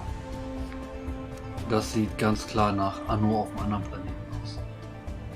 Hätte ich jetzt gesagt.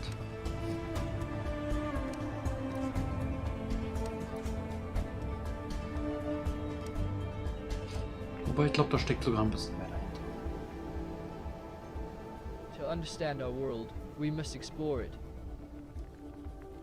We must find the tablets, the seeds of knowledge that bind all the elements together. To build our survival. To build our city. To live happily.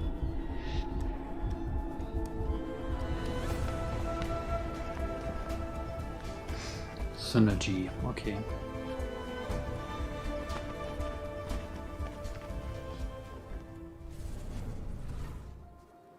Welcome to Icarus, Prospector. The planet we almost lost, then found a reason. Auch interessant mit dieser Perspektive, dass halt deine Taschenlampe vor der Nase natürlich unscharf ist. Oh, hi. But we've made progress. Learned the lay of the land. How to use Icarus to our advantage. Schon ist es nicht mehr so. Das heißt für mich. A whole new terrain.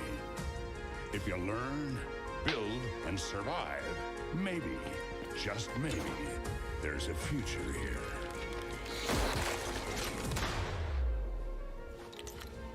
Think you got what it takes?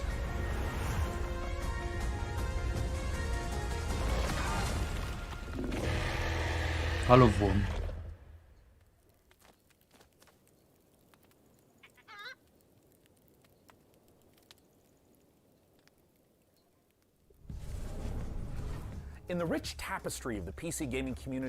Ja, aber das finde ich wiederum geil, dass du halt in der Ferne fokussierst, dass natürlich dann alles, was vor dir ist, vor dem Auge, natürlich alles dunkel, alles unscharf ist. Das finde ich eigentlich eine geile Artstyle-Geschichte, also geile Grafikgeschichte, weil es ja auch stimmt. Aber dann war der Bogen wieder nicht unscharf. VR game, Life Alyx. With Alyx searching for a pair of rebels gone rogue, they've discovered a strange floating building in Sector X and decided to investigate it, against orders, obviously, and now it's your turn. Let's go back to the world of Gordon, G-Man, and Alyx with this exclusive gameplay footage.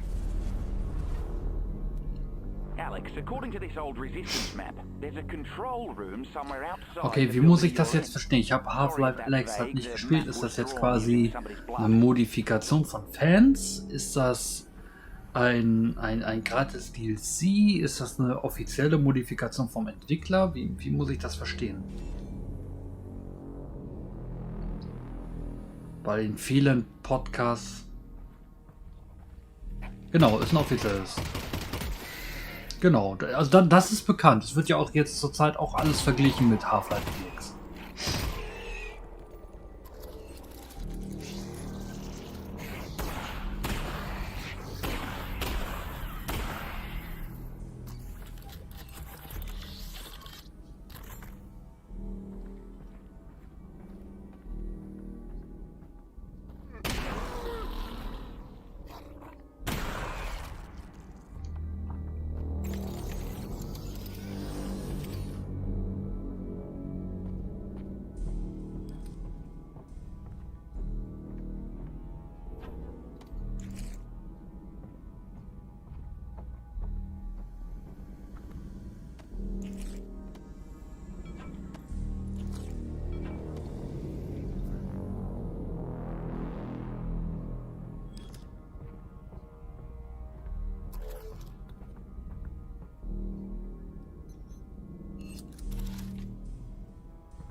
Alyx, I'm detecting an incredibly large energy signature up ahead. It's probably Gordon Freeman, and not anything bad at all. Definitely, probably Gordon Freeman.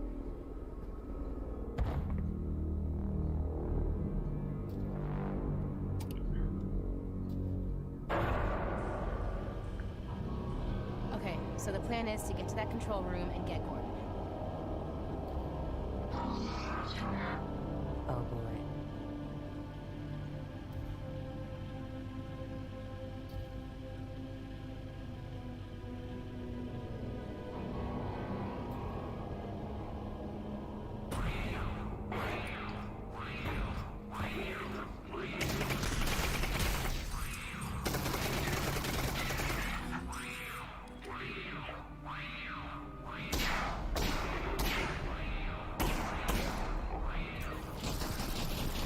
Dass die so gut schießen kann und Fadenkreuz, finde ich auch interessant.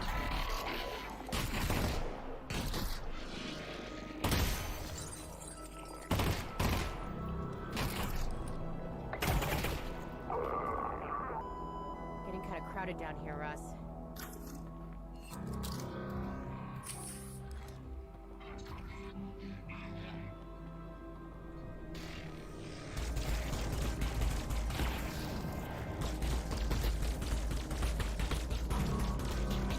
Ah, okay.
Natürlich. Thanks. Wenn es auf dem Klo auch geile Sachen gibt.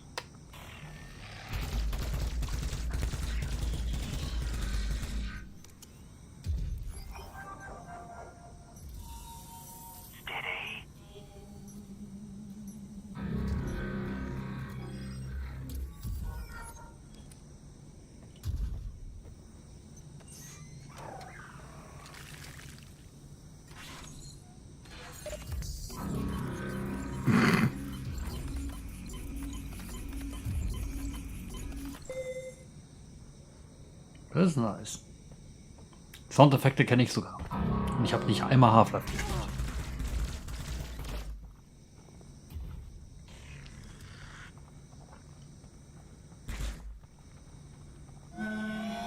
Alles klar, Cheesecake. Dann wünsche ich dir eine gute Nacht, komm gut zu Bett und hab einen angenehmen Start in die kommende Woche.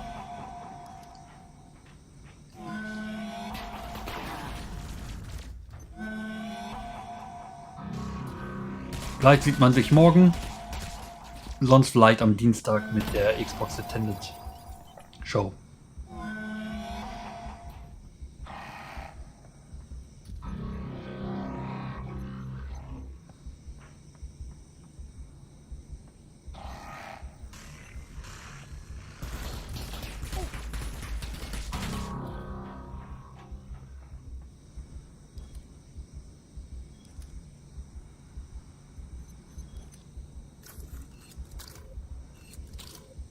30 cells left.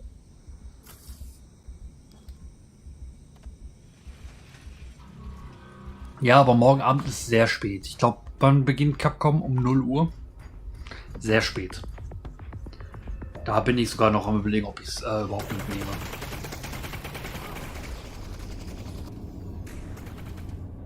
Levitation, okay.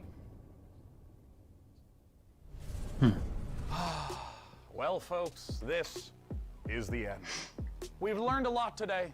Was war das für ein Game? Das war Life Alyx Levitation. Aber ich habe keinen blassen Schimmer, ob es Add-on, diese Zero sonst was ist. Das war mir... Workshop heißt also Mod? Ich denke. Aber ich kann es euch nicht sagen. Könnte auch neuer Content gewesen sein. Ja. Aber es war jetzt so ein klassischer Rausschmeißer. Aber fragt nicht, was gezeigt worden ist. Es war auch hier viel zu lang. Und leider sehr, sehr oft doppelt gesagt. And tell me if you know where to find a 3090 Ti. Tell me immediately. Anywhere you can find one, let me know. And of course, a warm thanks to you again for joining us at this year's PC Gaming Show. It's something I look forward to every year, and we're thrilled that you joined us again. See you next time. Bye-bye. Bye. Bye-bye. Vielleicht bis nächstes Jahr. Ja gut. Das war... This is the official PC Gaming Show 2022 pre-show. It's the live show before the pre-recorded show. Go to the start. Make sure you're staying hydrated. Let's do it again. This is the first time. But before I spiral further into my concerns, here's more. All right, one more time. You just saw Demon School from Welsh developer. You want perfect? Watch this. All right, so now they're all rested up. Let's enjoy a slice. That's cyberpunk life. We skipped the whole line. We accidentally the whole line. We have come to the end of our show at long last. With so many, I saw my spit fly out, and I hope I didn't get you, man. Oh, good. And also, I ate a Snickers, so I want to make sure there's no just chocolate in my teeth.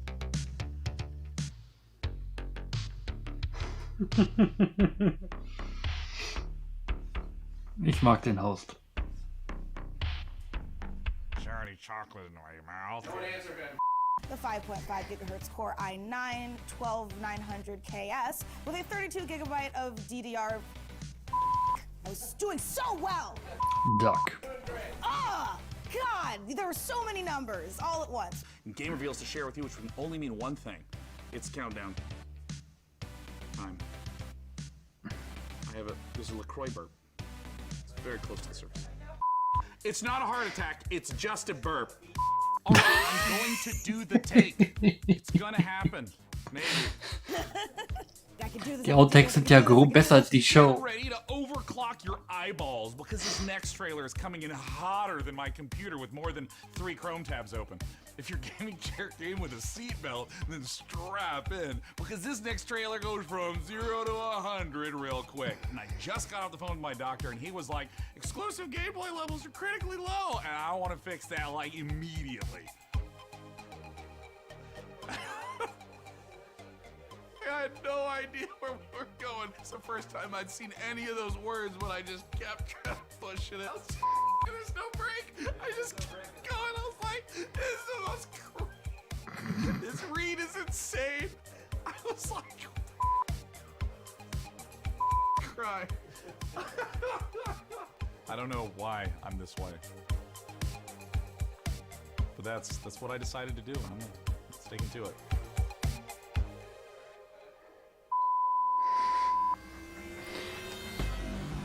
Oh Mann. Aber ich fand das jetzt eigentlich, also ja, es war halt leider immer noch zu lang in meinen Augen. Ton aus. Ton aus. So. Aber wie gesagt, das war die PC Gaming Show. Boah. Das war, ich bin jetzt gerade überlegen, ob der Summer Game Fest länger war.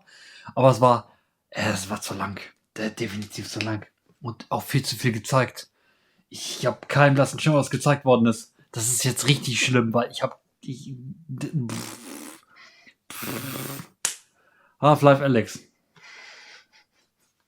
Da wurden ein paar Titel genannt, wo ich sage, ui. Und ein paar Titel, wo ich gesagt habe, pfui. War kürzer. Es war viel zu lang. 2 Stunden sind zu krass. Das Summer Game Fest entweder waren es 60 oder 90 Minuten, aber es waren jetzt 120 Minuten und ich bin durch. Also womit haben wir angefangen? Es waren einige Sachen auf jeden Fall dabei, waren auch ein paar schöne Sachen dabei. Ich habe gelernt, dass Grafikkarten auch vertikal eingebaut werden können. Ob es jetzt Vorteil oder Nachteil ist, weiß ich jetzt wie gesagt nicht. Aber ich nutze es ja eh nicht. Ich habe meinen Rechner habe ich ja nicht aufgebaut wie ein Aquarium. Dann hätte ich den auch schöner gemacht. Ne, aber 90 Minuten hätten es auch getan. Wird vorher noch 90 Minuten Marke. Das ist ja kein Problem. Das nacheinander, auch gestern die halbe Stunde Guerilla, halbe Stunde Wholesome, halbe Stunde Future of Play, halbe Stunde. War es eine halbe Stunde? Oder war es eine Stunde? Future Game Show. Das ging ja auch noch. Aber das war definitiv zu lang, Leute. Das müsst ihr kürzen. Das geht gar nicht. Na, einer Stunde habe ich schon gesagt so. Kommt mal zum Ende. Ihr habt doch eigentlich gar nichts. Die Volver kann nicht 2 Stunden. Dafür haben die zu wenig Spiele.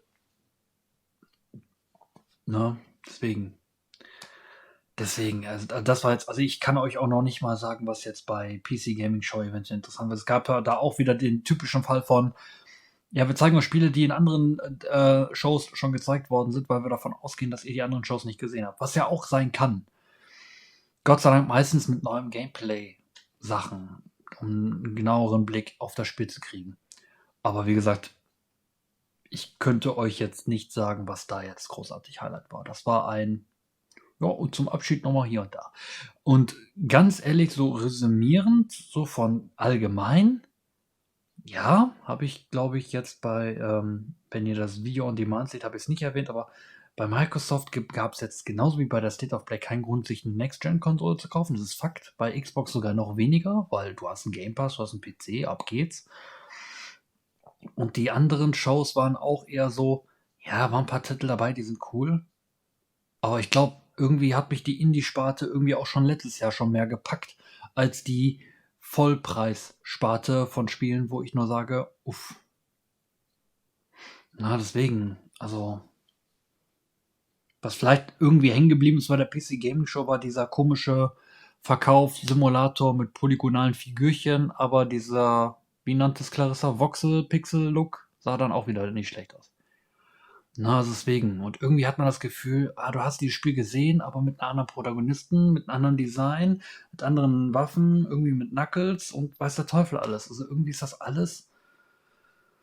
Es sieht gefühlt alles gleich aus.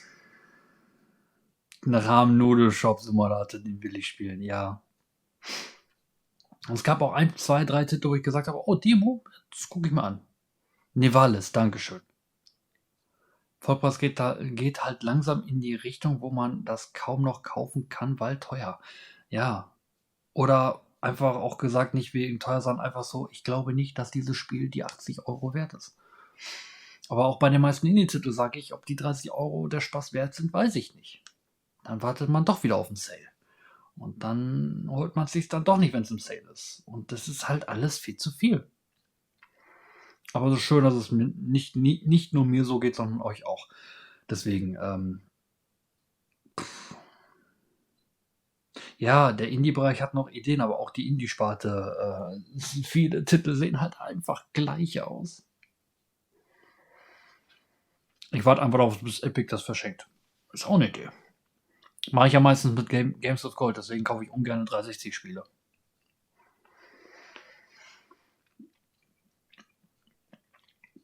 Viel 8-Bit, Autoscreen eigentlich. Und viele Space im Titel. Aber da hat der Psycholic noch mitgeguckt. Was hältst du von Agent 64? Ist doch noch ein bisschen hängen geblieben. Ich sehe den Psycholic, der hat sich ja Goldeneye gewünscht. Und was kriegt der? Agent 64. Ein Goldeneye angelehntes Spiel. Da wollte ich die Demo ausprobieren. Das war's. Na, deswegen. Also es war wie gesagt, trotzdem ein schöner Tag. Schön, dass ihr so lange noch mit mir wach geblieben seid und mit mir zusammen diese 2 Shows geguckt haben. Wie gesagt, PC Gaming Show war einfach viel zu lang. Das merke ich auch jetzt gerade echt in den Knochen und auch an der Tatsache, dass mein Pegel nicht mehr rot ist, sondern mehr so in gelb ist, weil ich auch selber merke, ich bin groggy wie Sau. Deswegen mache ich auch, denke ich mal, hier Feierabend. Genau, es macht ja Spaß zu gucken, wie gesagt, und ich bin ja auch froh, wenn ihr da mitguckt, dann kriege ich manchmal auch ein bisschen mehr mit, weil welche Knochen, du Sack. Ja, also wie gesagt, ich sitze auch jetzt hier in meinem eigenen Saft, kann man eigentlich auch fast sagen, mit 27 Grad hier in dem Räumchen. Das erste, was ich jetzt gleich machen werde, ist irgendwie lüften. Alles aus, Ventilator an und die ersten Aufzeichnungen remuxen, damit ich dann die morgen irgendwie schneiden kann, damit ihr die dann morgen vielleicht auch kriegt. Im Endeffekt gibt es ja noch 2 Aufzeichnungen, die ich noch nicht online gestellt habe. Ne? Also online gestellt, von gestern habe ich schon die Guerrilla Collective und die Wholesome Direct und die waren nicht schlecht. Future of Play, ja, kann ich auch noch vorstellen. Bei PC, jetzt hier bei PC Gamer Show muss ich zum Beispiel nochmal die Schere anlegen, wegen dem kleinen Patzer, aber das kriege ich ja hin. Das geht ja fix, hoffe ich. Also man muss auch leider zugeben, ich gebe mir bei den Aufzeichnungen, die ich dann auf YouTube stelle, auch 0 Mühe. Weil ich weiß ganz genau, das guckt kein Schwanz. Das ist eigentlich nur für mich. Das ist für mich. Für mich, damit ich nächstes Jahr weiß, was hier eigentlich mal gezeigt worden ist. Meine Aussage war allgemein zu allen Shows. Achso, viel zu viel im Space-Spiele, viel zu viel 8-Bit. Ja. Und gefühlt sieht alles gleich aus. Und es ist eigentlich viel zu viel. Es kommen mehr Spiele aus als Zeit, die man hat zum Daddeln. Und ich glaube, selbst die Entwickler haben Probleme, auch die Gunst von den einzelnen Spielern dann auch zu ergattern. Deswegen schwierig. Ganz, ganz schwierig. Genau. Ich hau mich ins Bett, Psycholic. Ich wünsche dir auch eine gute Nacht, Clarissa. Fantastic Shark. Habe ich irgendwie jemanden vergessen? Der Protokoll ist bestimmt auch noch wach. Vielleicht hört der Mathe mich jetzt auch gerade aus dem Off. Bifi hat mich gerufen. Ich wünsche euch eine gute Nacht. Einen wunderschönen Start in die Woche. Wenn alles klappt, sehen wir uns morgen Abend um, ich glaube, 0 Uhr. Vielleicht. Und gucken uns die Capcom-Präsentation an. Wobei, ich weiß, was dran kommt. Wieder Street Fighter 6. Ein bisschen neue Informationen zu Monster Hunter, die ich eigentlich nicht brauche, weil ich mir sonst das Add-on von hier das Sunbreak DLC wahrscheinlich mir zu sehr spoiler. Und vielleicht noch eine Überraschung. Ich glaube nicht, dass Capcom da irgendwas aus den Hütchen zaubert. Wobei, warum eine extra Präsentation dafür? Aber wir sehen uns dann spätestens noch einmal zur Xbox Extended, wenn nichts schief läuft am Dienstag. Und sonst halt am Donnerstag mit neuem Spiel. Was ich euch morgen zum Abstimmung freigebe, weil heute schaffe ich es echt nicht mehr. Bin zu müde. Muss ins Bett. Ich wünsche euch, wie gesagt, eine gute Nachtruhe. Haut rein.